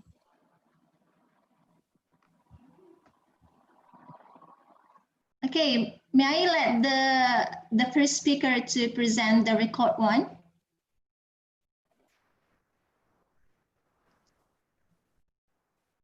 Hello, Hello. Okay. Am I supposed to go first? I'm Dr. Bushra. Okay. Well, for the first speaker will be Dr. Busra Ahmed Kuram from University of Karachi, Pakistan. Will present a topic engaging learners during online teaching in the time of pandemic. Well, for the speaker, you have 15 minutes to deliver your presentation. Please. Okay, thank you very much. Assalamu alaikum, everyone. A very warm welcome to my talk, Engaging Learners During Online Teaching in that time of pandemic. Thank you very much for introducing me. I'm Assistant Professor at the Department of English, University of Karachi, and I'm very happy to be here with you. Thank you very much for inviting me for this webinar and for this talk. Since I am conscious of time, I'll immediately get into my talk. This talk basically will present a kind of a story about my teaching experiences during the pandemic, which led into my research. But as I wrote in my abstract, this is not a very heavy research-based talk, and therefore I will not talk about the context and everything in too much of detail. I will briefly present what this research is about. As you can see from the title, it is about engaging learners in online teaching. So first things first, I will begin by defining engagement. Engagement in general, as all teachers know, concerns active participation and involvement in certain behaviors. And that's the general definition of engagement, whether it concerns with students or otherwise. But student engagement obviously concerns involvement in school-related or university-related or college-related activities and academic tasks. Why engagement? Why engagement? I selected to research engagement because in the 21st century, we have seen extensive research in the area of student engagement. In fact, in this century, enhancing student engagement is considered to be the pedagogical goal in all settings around the world. And it is often therefore hailed as the core, the heart of educational enterprise. And that's what Zoltan Dornier has said. Because of its importance, it's considered one of the hottest research topic in the field of educational psychology, and it is considered vital for academic achievement. So given so much importance of student engagement, I try to study how I can enhance student engagement in my online teaching, because as we have seen over this webinar over the last 3 days, that it is not easy because students get distracted. There are technical issues that we have to face all the time. There are internet connectivity issues, resources, infrastructure issues. Given all this which is there, I decided to understand how it can be enhanced. And I learned when I looked at the literature that we must not expect students to get engaged in learning on their own accord. If we think that way, we are thinking as if we are thinking of magic. It doesn't happen that way. Effective teaching, literature tells us, effective teaching stimulates and sustains student engagement, which means a lot of onus of engaging learners is on teachers. It doesn't mean students are not responsible, but teachers are equal partners in enhancing engagement in learners. And that reminded me, when I came across this in the literature, it reminded me that this is exactly what Plutarch has also suggested. He said ages ago that the mind is not a vessel that needs filling, which sometimes teachers want to do by teaching grammar and other rules and teaching other skills, but it is a wood that needs igniting, which means there's a spark that is needed that we need to enlighten. And therefore, I started thinking about what foundations I could lay in my classrooms that would actually enhance learner engagement in my learners. And obviously, as a teacher, my first question to myself during my research was, what pedagogy is suitable for my context? Because we know we are living in the times and age of appropriate methodology, where teachers think of what methodology is appropriate, is okay for context. So that was the question that raised in my mind. And looking further into the literature, I decided to basically enhance, support fundamental psychological needs of my learners, which I will from now onwards call FPN. And why I supported FPN, fundamental psychological needs, because once again, a lot of research literature told us that when fundamental psychological needs of students are met, they create in students a willingness and readiness to engage with learning opportunities. And obviously, this is what I wanted. I wanted my learners to be willing, to want to do it, to want to be in the class, and then be prepared to be in the class. And what FPN stands for? What are the fundamental psychological needs of learners? We know, those of us who are interested in the literature on language teaching or teaching in general know that there are 3 fundamental psychological needs of humanity, of human being, and so is the case with students, which are the need for relatedness, the need for autonomy, and the need for competence. What is the need for relatedness? Basically, it means that there's a need in a human being, whether be a teacher or a student, to establish mutual respect and reliance with each other. And in the context of a classroom, obviously, this is the need of the learner, to have dependable relationship and supportive, caring relationship, and supportive caring not only emotionally, but obviously academically as well, among themselves.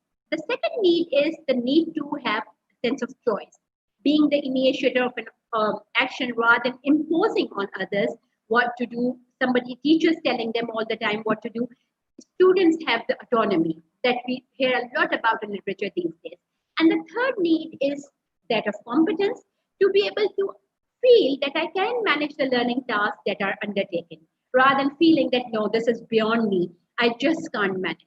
So I'm not going to get into, as I said earlier, into what methodology I used, but I will tell you what I did as a teacher, as per my promise in the abstract, what I did as a teacher to promote my students' autonomy, sense of autonomy, to promote their sense of relatedness and competence. So what I did basically for promoting learner autonomy, I made sure that I provide students with opportunities to exercise choice, because obviously autonomy is directly proportional to choice during the lessons. And for that, I took a number of actions, which were obviously very much possible in online teaching. I'm sharing some of them here with you. What I did was, for instance, in some activities, the students were given the choice to select the partner they want to work with in the breakout rooms of Zoom. I was using Zoom for my teaching. And we do know that there are breakout rooms in Zoom where students could be divided into groups for group work, and which teachers could easily monitor, be a participant of, oversee, and so on. So because I was using breakout rooms, I actually gave them choice to select a partner, which obviously also met their need for relatedness, because they were interacting with others just as they used to do in the classroom, in group and pair work. And students were also encouraged during these group work to select the group leader, as well as the choice, the role they wanted to select for themselves, such as one of them become the note taker, another become the summarizer in breakout room. And they were talking to you, obviously, each other, they could see each other, and yet another become a predictor, and so on, according to the needs of the activity. And other than that, to promote the learner's sense of autonomy, I also provided students with opportunities to take active participation in the decision-making process, because we know people who are autonomous have a say, they have a voice. And for that purpose, for instance, because I use portfolio for teaching and learning, I provided students opportunity to select the assignments they wish to include in the portfolio for me to mark for examination. So these are small things that I did. And why this was done in my classes? Because once again, literature tells us the options for choice and voice were built in my lessons, because the literature indicates that learners are more likely to be engaged when they can influence their own actions, making decisions that match their own interests. And if you cater to that, you obviously promote learner autonomy. Other than that, another thing that I did was to help students understand why they are doing what they're doing. What is the relevance of their work to the real life? What are the objectives of their learning, relevance, their applicability, and importance of the course they are studying, and the specific task to the real world. So I discussed this for each and in every task we carried out, because this is supposed to enhance autonomy according to literature. For instance, Chernoff states that students will not remain engaged unless they are shown the payoff it will have. And the payoff obviously is the benefit they get reaping out of it, either in terms of an immediate reward, subsequent schooling, further employment, future earnings, or some combination of these. So they need to see why they are doing what they're doing. And I think that's very human nature. We want to know if something is important, why is it important? And why should I do it if it is not paying any payoff to me?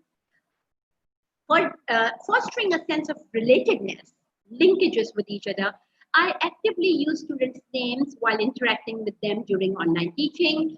I use their names so that they realize I'm there, because they need to develop this sense of relatedness not only with other students in breakout rooms, but also with the teacher, so that they feel that the teacher is there for them. I also ask students to turn on their cameras, and I was constantly monitoring what they are doing while they are interacting in the classroom. And I could see what they're doing. For sometimes one was petting a cat, and I said, "Hello, Faryal, that's a lovely cat, but could you please put it off?" And she was like, "Oh, okay, she's looking. She knows what I'm doing." So I was constantly monitoring everybody's behavior. And on that, when I took feedback from the students, this was always anonymous feedback. And obviously, it's a research study, so it was made sure that students provide feedback. One of the students wrote, the screen sharing was interactive, as well as the cameras that were turned on made it harder for students to slack as if they were in an actual classroom, because they could see that I am there and I'm monitoring and I'm seeing. Other than that, I use a technique called weather attendance, and I'm very happy about this technique. I use it in my everyday classroom as well. This is a technique that I developed quite some time ago. I wrote about it in a book chapter that was published by Palgrave Macmillan. But briefly speaking, let me tell you what weather attendance is. Whenever I take attendance in online teaching or in face-to-face teaching, rather than asking students to say present, I ask them to select one of the four options. I tell them that if you're feeling happy, you're going to say bright and sunny. If you're unclear or confused, you're going to say foggy. If you're angry, and you don't need to tell me why you are angry or whom you are angry, you're going to say thunder. Or if you're sad or weepy, you're going to say rainy. Why I did this always in real classroom and as well as on online teaching, because this gave me at the start of the class a kind of a barometer of where my students stand in terms of emotional engagement. And what do I need to do? If, for instance, I have put 2 students who are foggy, which means unclear or angry, or thunder, which means they're angry, in the same breakout room, I can imagine that the creativity is going to go down because 2 foggies will not make a good pair, or a foggy or a thunder might not make a good pair. And therefore, in my breakout rooms, I would actively monitor whether there is one bright and sunny in the group or not, so that the conversation can take proper fold. And this was my usual practice in a classroom. At the start of my online teaching, I did not start this because I was trying to get my head around how could I do online teaching. As we know, it came all of a sudden to everyone. But one of my students in my everyday feedback, which I used to take at the end of every class, said, I think we should continue the way you take attendance and you ask for our general moods. It makes the person feel more validated. And I know quite a few students that like the way attendance is conducted. And when I received this feedback on what I call exit slip, which means a slip they need to write to me before they could exit the classroom, I decided that I will continue taking the attendance this way, even in online teaching. And that was quite a lot of fun because everybody could see what others are feeling, just as in the real world in face-to-face teaching. And lastly, I also tried to promote a sense of competence, the feeling that they can do it, that they're capable to do it. And obviously, it is never good enough to say, oh, yes, you're great, you can do it. There are things that teachers need to do. I try to make my students believe that they can manage the tasks assigned to them, and then they can improve if they know what needs to be done to make it successful. And for that, obviously, all teachers need to provide scaffolding. I provided scaffolding by assigning what I call study buddies, which means I made some students responsible for helping another student before they come to me for help. And this was my usual practice in face-to-face teaching as well. So studies buddies were already assigned to them. So all I had to do was to remind them to go to your study buddies in WhatsApp groups before you come to me if you need any help. And after that, you're more than welcome. And this kind of scaffolding support help them learn from each other, and which also give them a sense of competence that, yes, if I know what good students are doing, then I can also do it in my classroom and succeed. And obviously, I appreciated efforts. I know my students. I know who are not very good in the sense that they're a bit weak, they need support. So I would look out for ways and options when they would improve, they would do well, and I would immediately support them and say, oh, wonderful, for instance, Faryal, that you have done it, this is great. So I would look out for all these options to make them feel that they can do it. And obviously, I did several other things, but since I'm running short of time, I will not be sharing all those. And why I actually did what I shared with you in terms of study buddies and appreciate it, because Sarah Mercer states that the learners have to believe on their abilities and competence so as to be willing to put effort in learning. So basically, belief is so important in language teaching and learning. If the learners don't believe they are capable, even if they are capable, they will not put in effort. They would say, I can't do it. And therefore, it's so important to make our learners feel emotionally supported as well. So in other words, if I kind of summarize what I did, other than fostering sense of autonomy, relatedness, competence, I catered to my learners' psychological needs as well as cognitive needs, because I made sure that I'm addressing what we call the whole learner rather than individuals who don't exist to me as a human being. And overall feedback that I got from my students as part of my research was, for instance, one of them I could share with you right now. One of the students wrote, as we switched to online classes in June, the session with ma'am did not feel any different, even though we were all situated in different cities across the country, because they all went back to different cities from where they usually come to my university to study. And then she continued saying the biggest hurdle that we came across in classes of other courses was that teachers were unable to maintain a class decorum and could not ensure student attentiveness during online lectures. I believe the primary strength factor that paved the way for conducive online sessions was that Madam instructed us to switch on our cameras and every student was required to state their opinion about the topic under discussion. Because obviously they were in groups and pairs and they, even in a whole class discussion, they were all, I would say, next, please select another person who would give their opinion. So I kept the classrooms very interactive. And she thinks, I think this was a crucial element and the only way to ensure student attentiveness during online teaching. So to conclude, what my research studies show was that though online teaching is different, obviously it is different, its variables are different, its resources that we need are different, but the motivational antecedents for learner engagement, which are fostering to the needs of learners' autonomy, promoting learner-related sense of relatedness, and promoting sense of learner's competence in an online classes were the same as that of face-to-face teaching. So that's basically the bottom line, the crux of my talk. And teachers can easily enhance, at least I've noticed that, learner engagement in the classroom if they keep all these basic psychological needs of learners in mind. Thank you very much, Teflin, for giving me an opportunity to share my views and my research with all of you. Well, thank you for Dr. Busra Ahmed Kuram, such an inspiring presentation, ma'am. Well, we've got one question from the participant. Should I read first? Okay. Yes, please. Well, first, the coronavirus pandemic has forced what many thought and would never happen. Online courses extensively replacing traditional program. That was the first case. The second case is keeping students, engaged virtually is more challenging because it is harder to pick up on the clues you get during a traditional class, knowing when students are lost, distracted, and confused, and when to speed up or slow down. The question is, how do we deal with that kind of circumstance? Could you please give us effective strategies? Please, ma'am. Okay, let me just go through the question again. Keeping it virtually more challenging. Okay, please. Okay, yeah. Well, you see, one of the things that I did to pick up the cues was to ask students to keep the camera on. And initially they were a bit hesitant because they were sitting in home clothes, they were sitting with the family members or petting a cat. But I would say I will not mark you present if you are not opening your cameras. And if you really, if there's an issue with the speed of the internet, then you have to send me a picture of the router or your mobile saying what data it is at this point in time working on, because students try to wriggle out of obviously all this.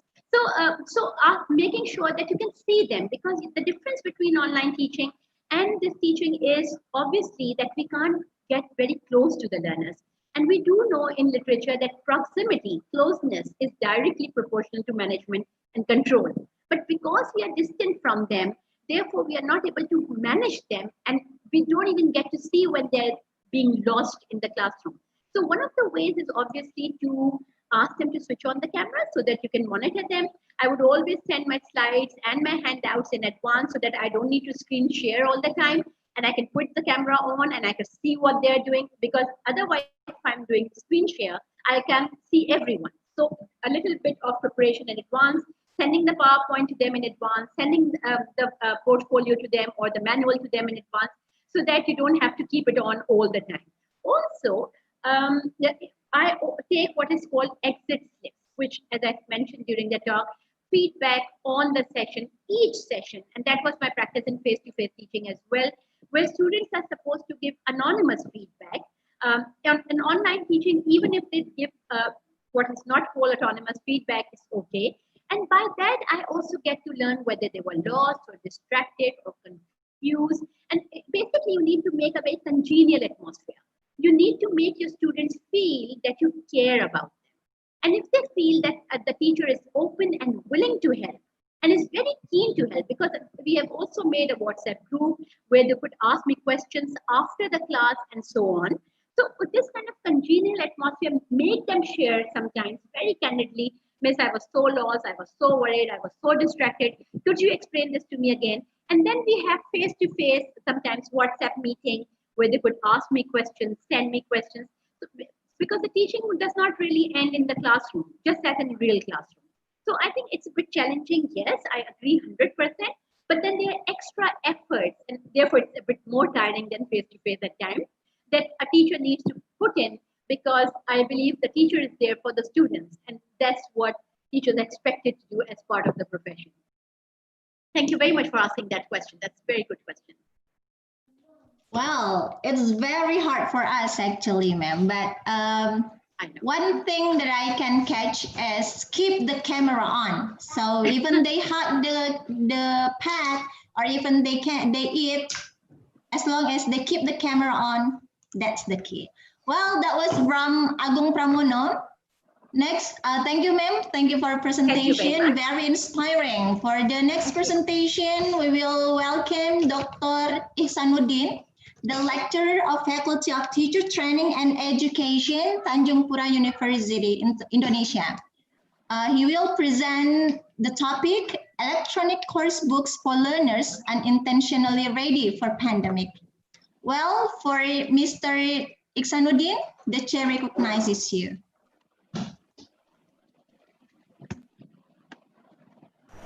Good afternoon, participants, everyone in many parts of the world.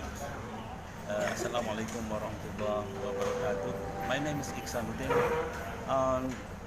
Really sorry that in this afternoon I cannot do the presentation properly. I'm recording this at the airport of Soekarno-Hatta in Banten, Jakarta. This is my trip from Pontianak to Yogyakarta, and unfortunately most of the flights from Pontianak are closed, and we only have Jakarta, Pontianak, and Pontianak, Jakarta. This is my transit time. I'm using this time to do recording for our presentation. I know that this afternoon, the first presentation was by Professor Jayakaran Mukundan, and I'm quite sure that everyone is interested in the presentation. Always amazing, always motivating, and always provoking. Then Dr. Endang Susilawati and myself. After this is Dr. Busra from Pakistan. Again, really sorry. My name is Ihsanuddin, and I cannot do the presentation directly from my PowerPoint. This is a very short recording. I hope, I don't know for how minutes I can make this recording. My presentation is entitled Electronic Coursebook for Learners Unintentionally Ready for Pandemic. Unintentionally ready for pandemics. Why? You see that in many developing countries, teaching materials, technology are problems in this pandemic. But in our country, in Indonesia, we have been forced by the people to be ready for distance education with technology. I know that there are many parts of the country that are not ready for the pandemic, and the education is very difficult there. Especially, example in the rural areas of Kalimantan, Maluku, Papua, Sumatra, a lot. But today, why should I say that it is unintentionally ready? Yes, our government is unintentionally ready for this.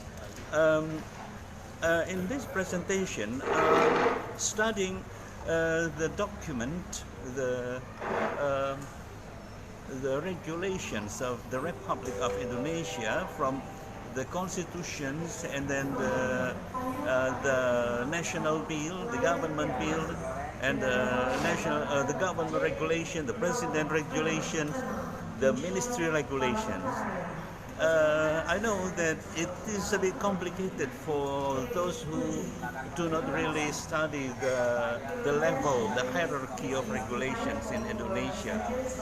Um, our our effort of unintentionally getting ready for this started from the national reform in 1998, where the movement of democratization of the country was very huge, and it forced the President Suharto to step down, and then the democratization began.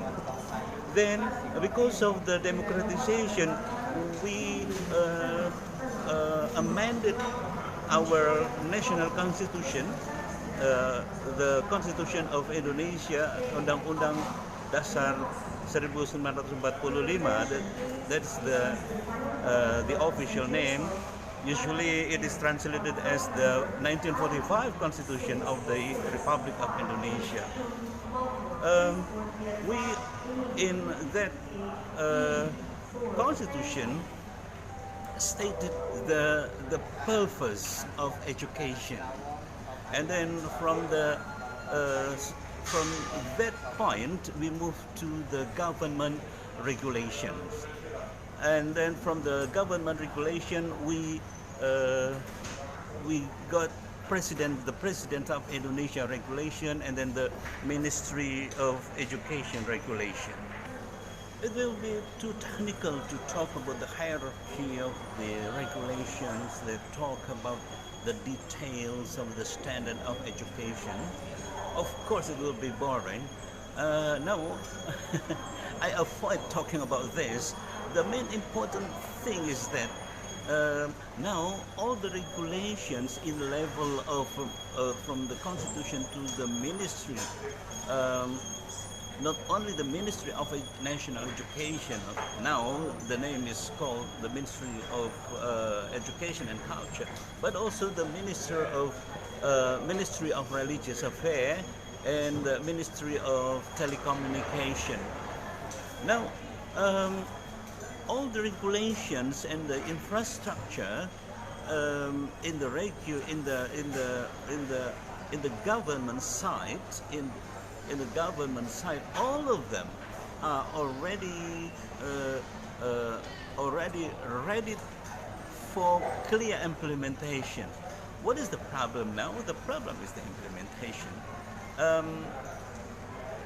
In the regulation, we have the standard of national education that consists of 8 standards, and one of the standard is the standard of the infrastructure and facility. In the standard of infrastructure or facility, we have the standard of books and materials. There are a number of types of books that are mentioned in the standard. Mainly, it is textbooks, or it is a bit overlap between course book and textbooks in the regulations. But the standard is clear that in every school, in every unit of education, every school must have this type of book, this type of text and non-text. And then the non-text divided into several categories, such as reference books and enrichment books. These books and in the next step are required to be available online since 2007. Since 2007, all enough number of books for every learner in the whole country, in the whole Indonesia. The website should be accessible, and then there is also a requirement that the local government and the central government, the school, and the the parents, it is called, what is it? In the school level, it is called, it is called a school committee. The school committee, the teachers, the headmasters, the local government, the national government, they are regulated in such a way that every part take part in the provisions, in the evaluation, in the selections of quality textbooks. Yeah, the issue is the available quality textbook. And sorry, I mentioned earlier that those number of textbooks and non-textbooks should be available online is regulated in 2007. No, it's in 2008. The correct one is in 2008. And from that point, the government worked very hard to provide textbooks by inviting writers nationwide and private publishers to collaborate to provide enough number of school books. So school book consists of textbooks and non-text. Textbooks or course book and non-textbooks. An example, when I was involved in the project, it's really a huge project. In November 2009, when the problem was always completed, there had been 7,946 titles of course books assessed nationally, evaluated. Almost 8 titles of books were evaluated by the national body of the Standard of Education, BNSP, Badan Standarisasi Nasional Pendidikan. And from almost 8 books registered by the writers and the publishers, only 3,258 were stated as usable, feasible. It is considered quality textbooks, and they can be distributed. Then, from the 3,000 titles of books, the government bought, the copyright. The government purchased the copyright, and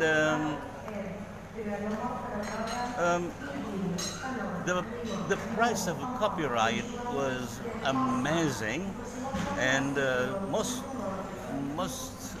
writers were interested in writing, in submitting their book to be evaluated and to be purchased by the government. It is offered by the government that the government can buy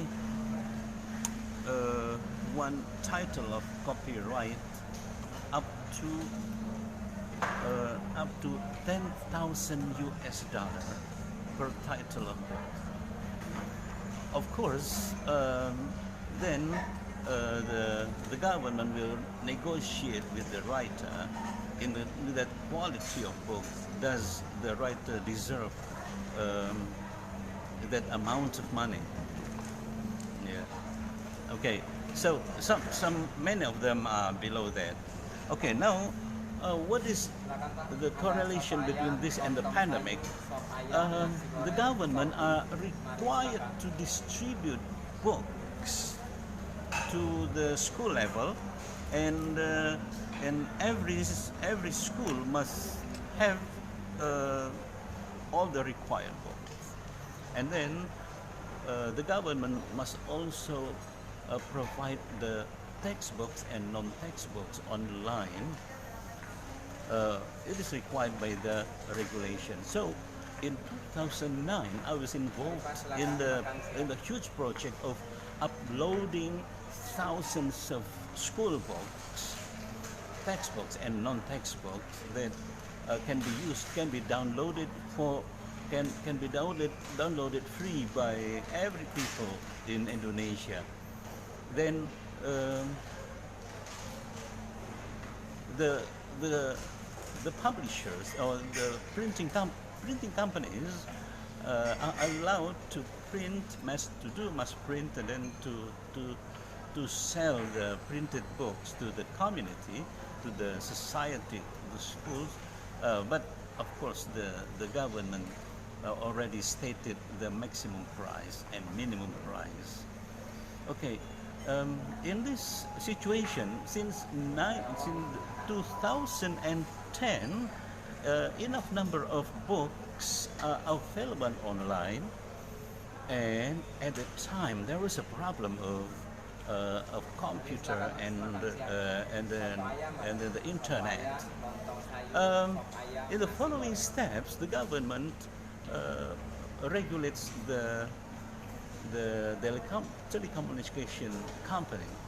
The target of the government is that in every district there should be a center, there should be a tower that can serve the people in internet, even though it is in a limited speed, of course.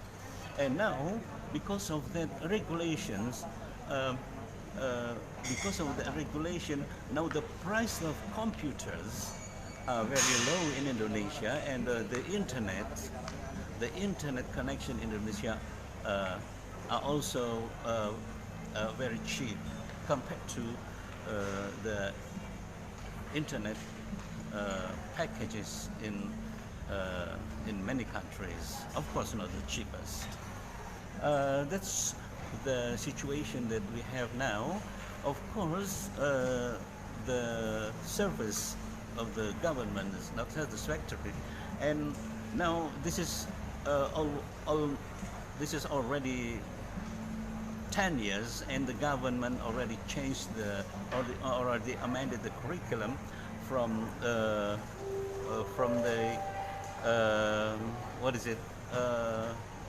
competence-based curriculum.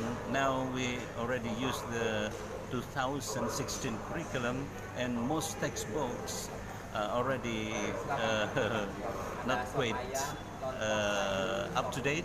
And now the situation is very different, where the public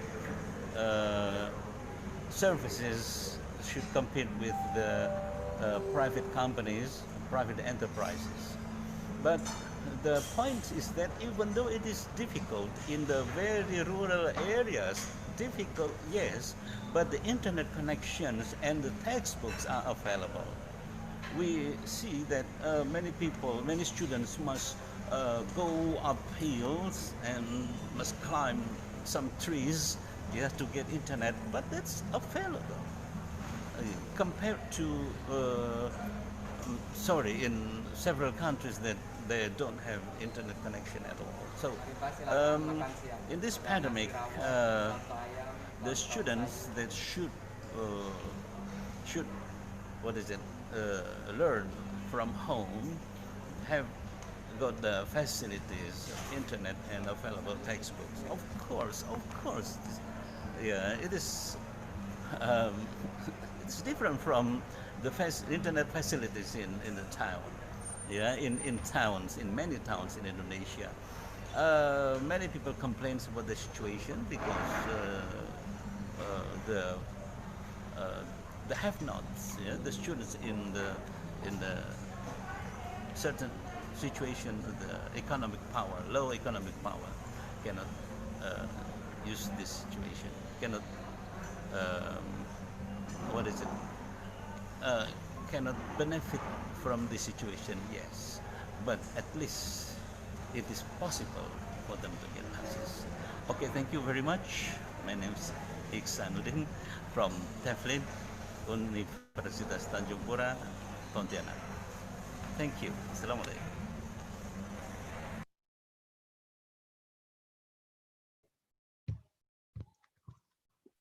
Well, thank you very much for a wonderful topic. Yeah, this is one of positive side of pandemic. No wonder the place, no wonder the situation, the show could be run as well. Well, thank you very much. I think there is no time for question and answer session for the last speaker. And after listening from the presentation of Dr. Ihsanuddin, I am Nurmi AR as the moderator. Say thank you very much for your kind attention, and I give to the coordinator, Dr. Istiqomah, to continue to the next agenda. Assalamualaikum warahmatullahi wabarakatuh. Thank you. Waalaikumsalam warahmatullahi wabarakatuh.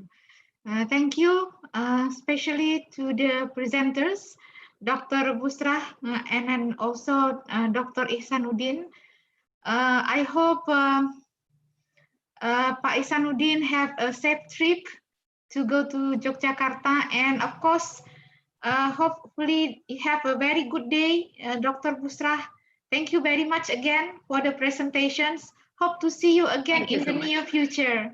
Inshallah. Inshallah.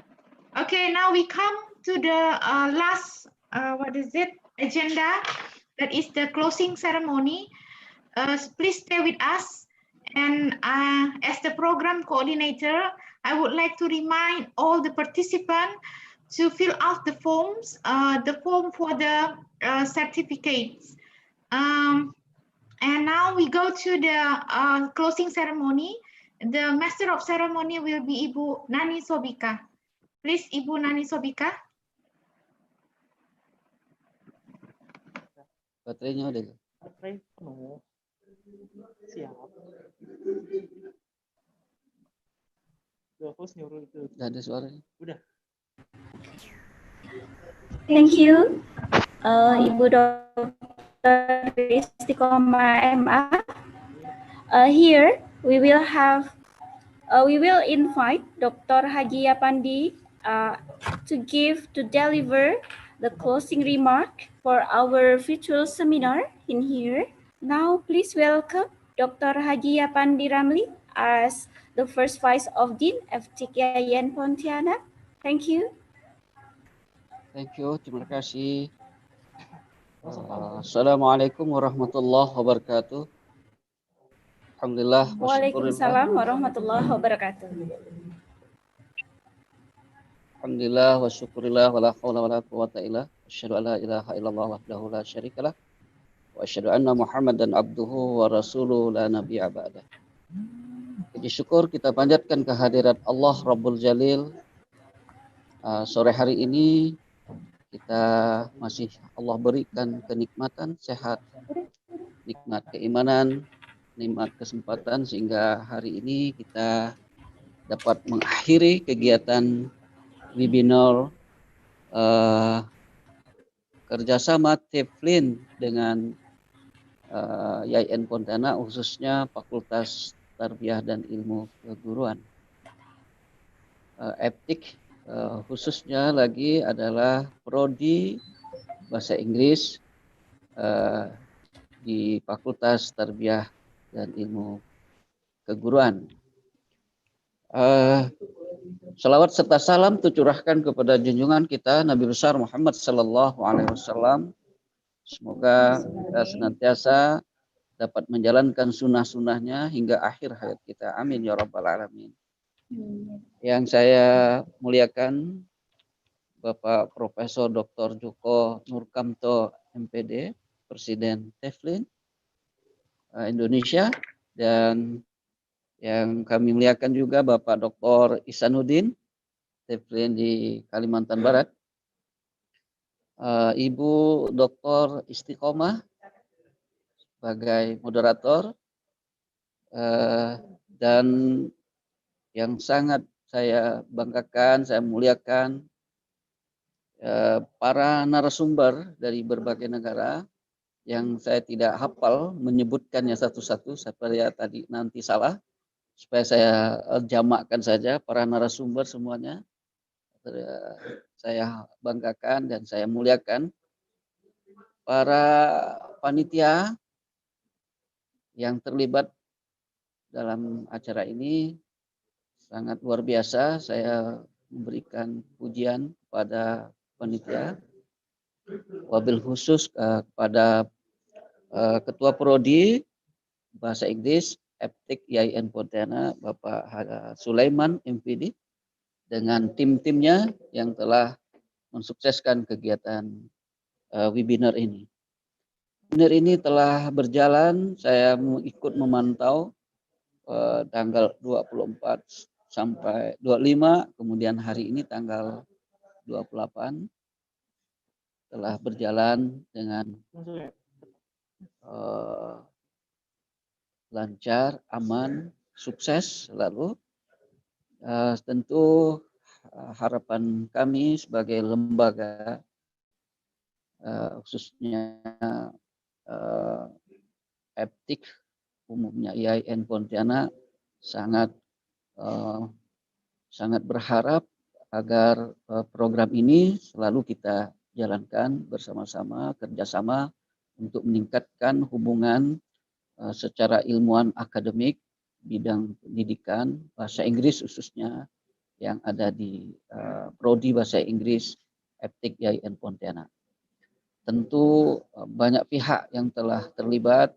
Saya tidak bisa menyebutkan satu persatu ucapan tahniah saya, terima kasih saya, kami sebagai pimpinan Fakultas Tarbiyah dan Ilmu Keguruan di FTIK Pontianak.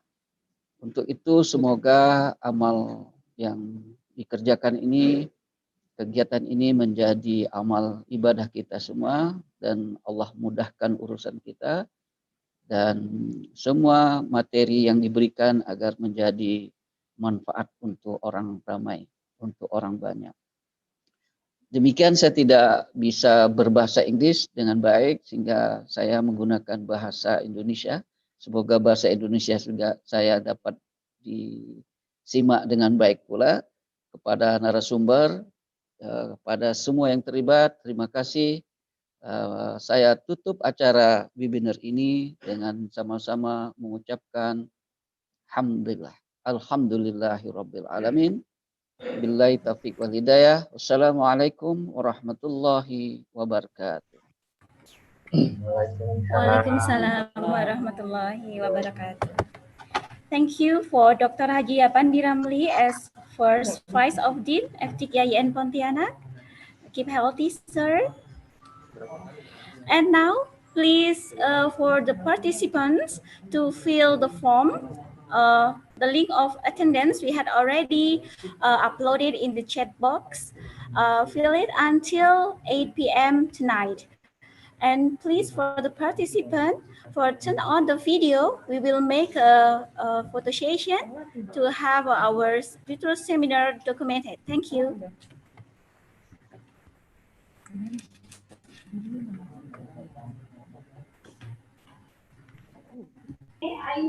Okay, I will account for the first slide. Okay, please give our smile. 1, 2, 3, 4.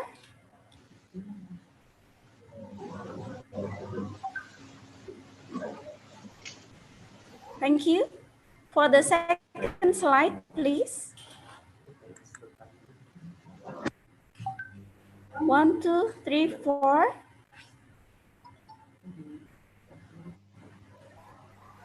For the next slide, please. 1, 2, 3, 4. Mr. Imam, please take the documentation of our Zoom meeting. Okay, the next slide. Okay, we go to the last slide. Okay, thank you so much. For the participants, we had already finished for our virtual seminar, third day, start from 25 September 26th September and then 28th of September. We hope that we can get more knowledge, informative session to have our teaching and learning process, especially in English, get better and well in this pandemic era. Okay, now we are from IAIN Pontianak in collaboration with Teflin in virtual seminar, the direction of English language teaching during and post-pandemic contribution to research and pedagogy, organizer Teflin, Regional Board of Kalimantan Barat, hosted by the State Institute of Islamic Studies, IAIN Pontianak. We would like to deliver our gratitude for the presenters from Indonesia, Malaysia, Pakistan, United Kingdom, and also Thailand. And thank you for the participants from Indonesia and abroad. Hopefully we can see in the next occasion in a good condition in Teflin and IAIN Pontianak. Thank you. I'm Nandi Sabikah. Assalamualaikum warahmatullahi wabarakatuh. Waalaikumsalam warahmatullahi wabarakatuh.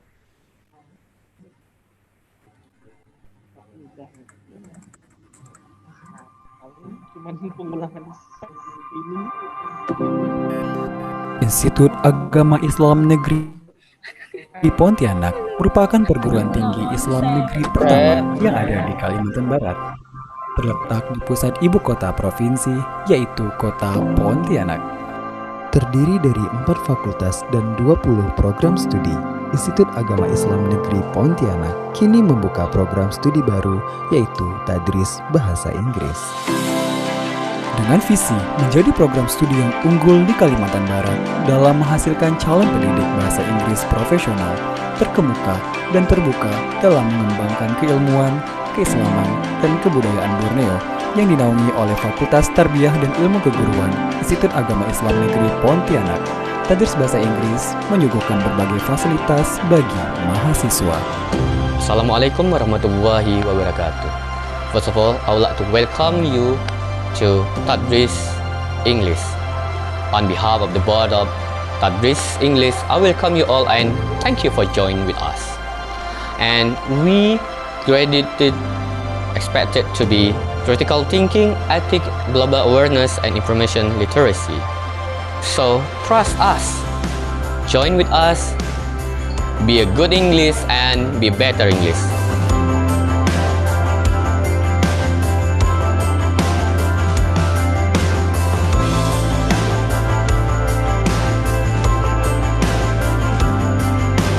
Adapun fasilitas yang disuguhkan antara lain ruang perpustakaan, di mana di sini mahasiswa dapat menemukan berbagai macam literasi yang tentunya dapat menambah wawasan sebagai penambah referensi bagi mahasiswa.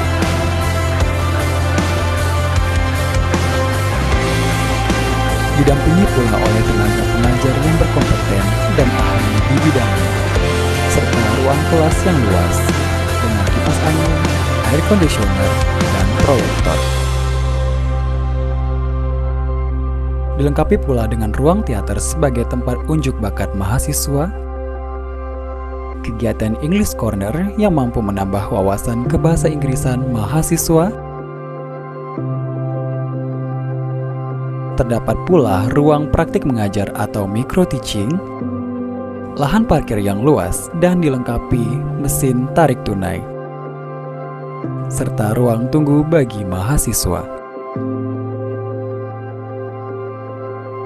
Fasilitas selanjutnya adalah ruang akademik dan tata usaha yang merupakan pusat pelayanan bagi mahasiswa mengenai hal-hal yang berhubungan dengan administrasi dan sistem perkuliahan.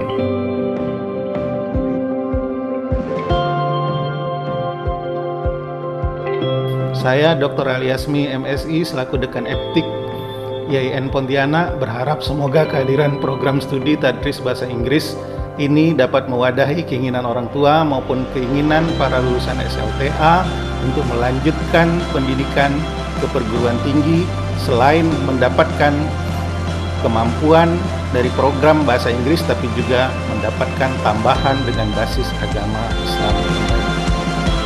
selamat bergabung dengan kami, mahasiswa-mahasiswi Tadris Pendidikan Bahasa Inggris. Semoga dengan belajar bersama kami, kalian bisa meraih masa depan sebaik-baiknya. Dengan bahasa Inggris, kita menggapai dunia, menggapai masa depan. Bergabunglah bersama kami, enjoy with us, do the best, be the best. Do the best, be the best. Do the best and be the best. Do the best, be the best. Do the best, be the best. Do the best, be the best. Do the best, be the best. Do the best, be the best. Welcome to Tadris English. Do the best, be the best.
Thank you again for the participants. See you.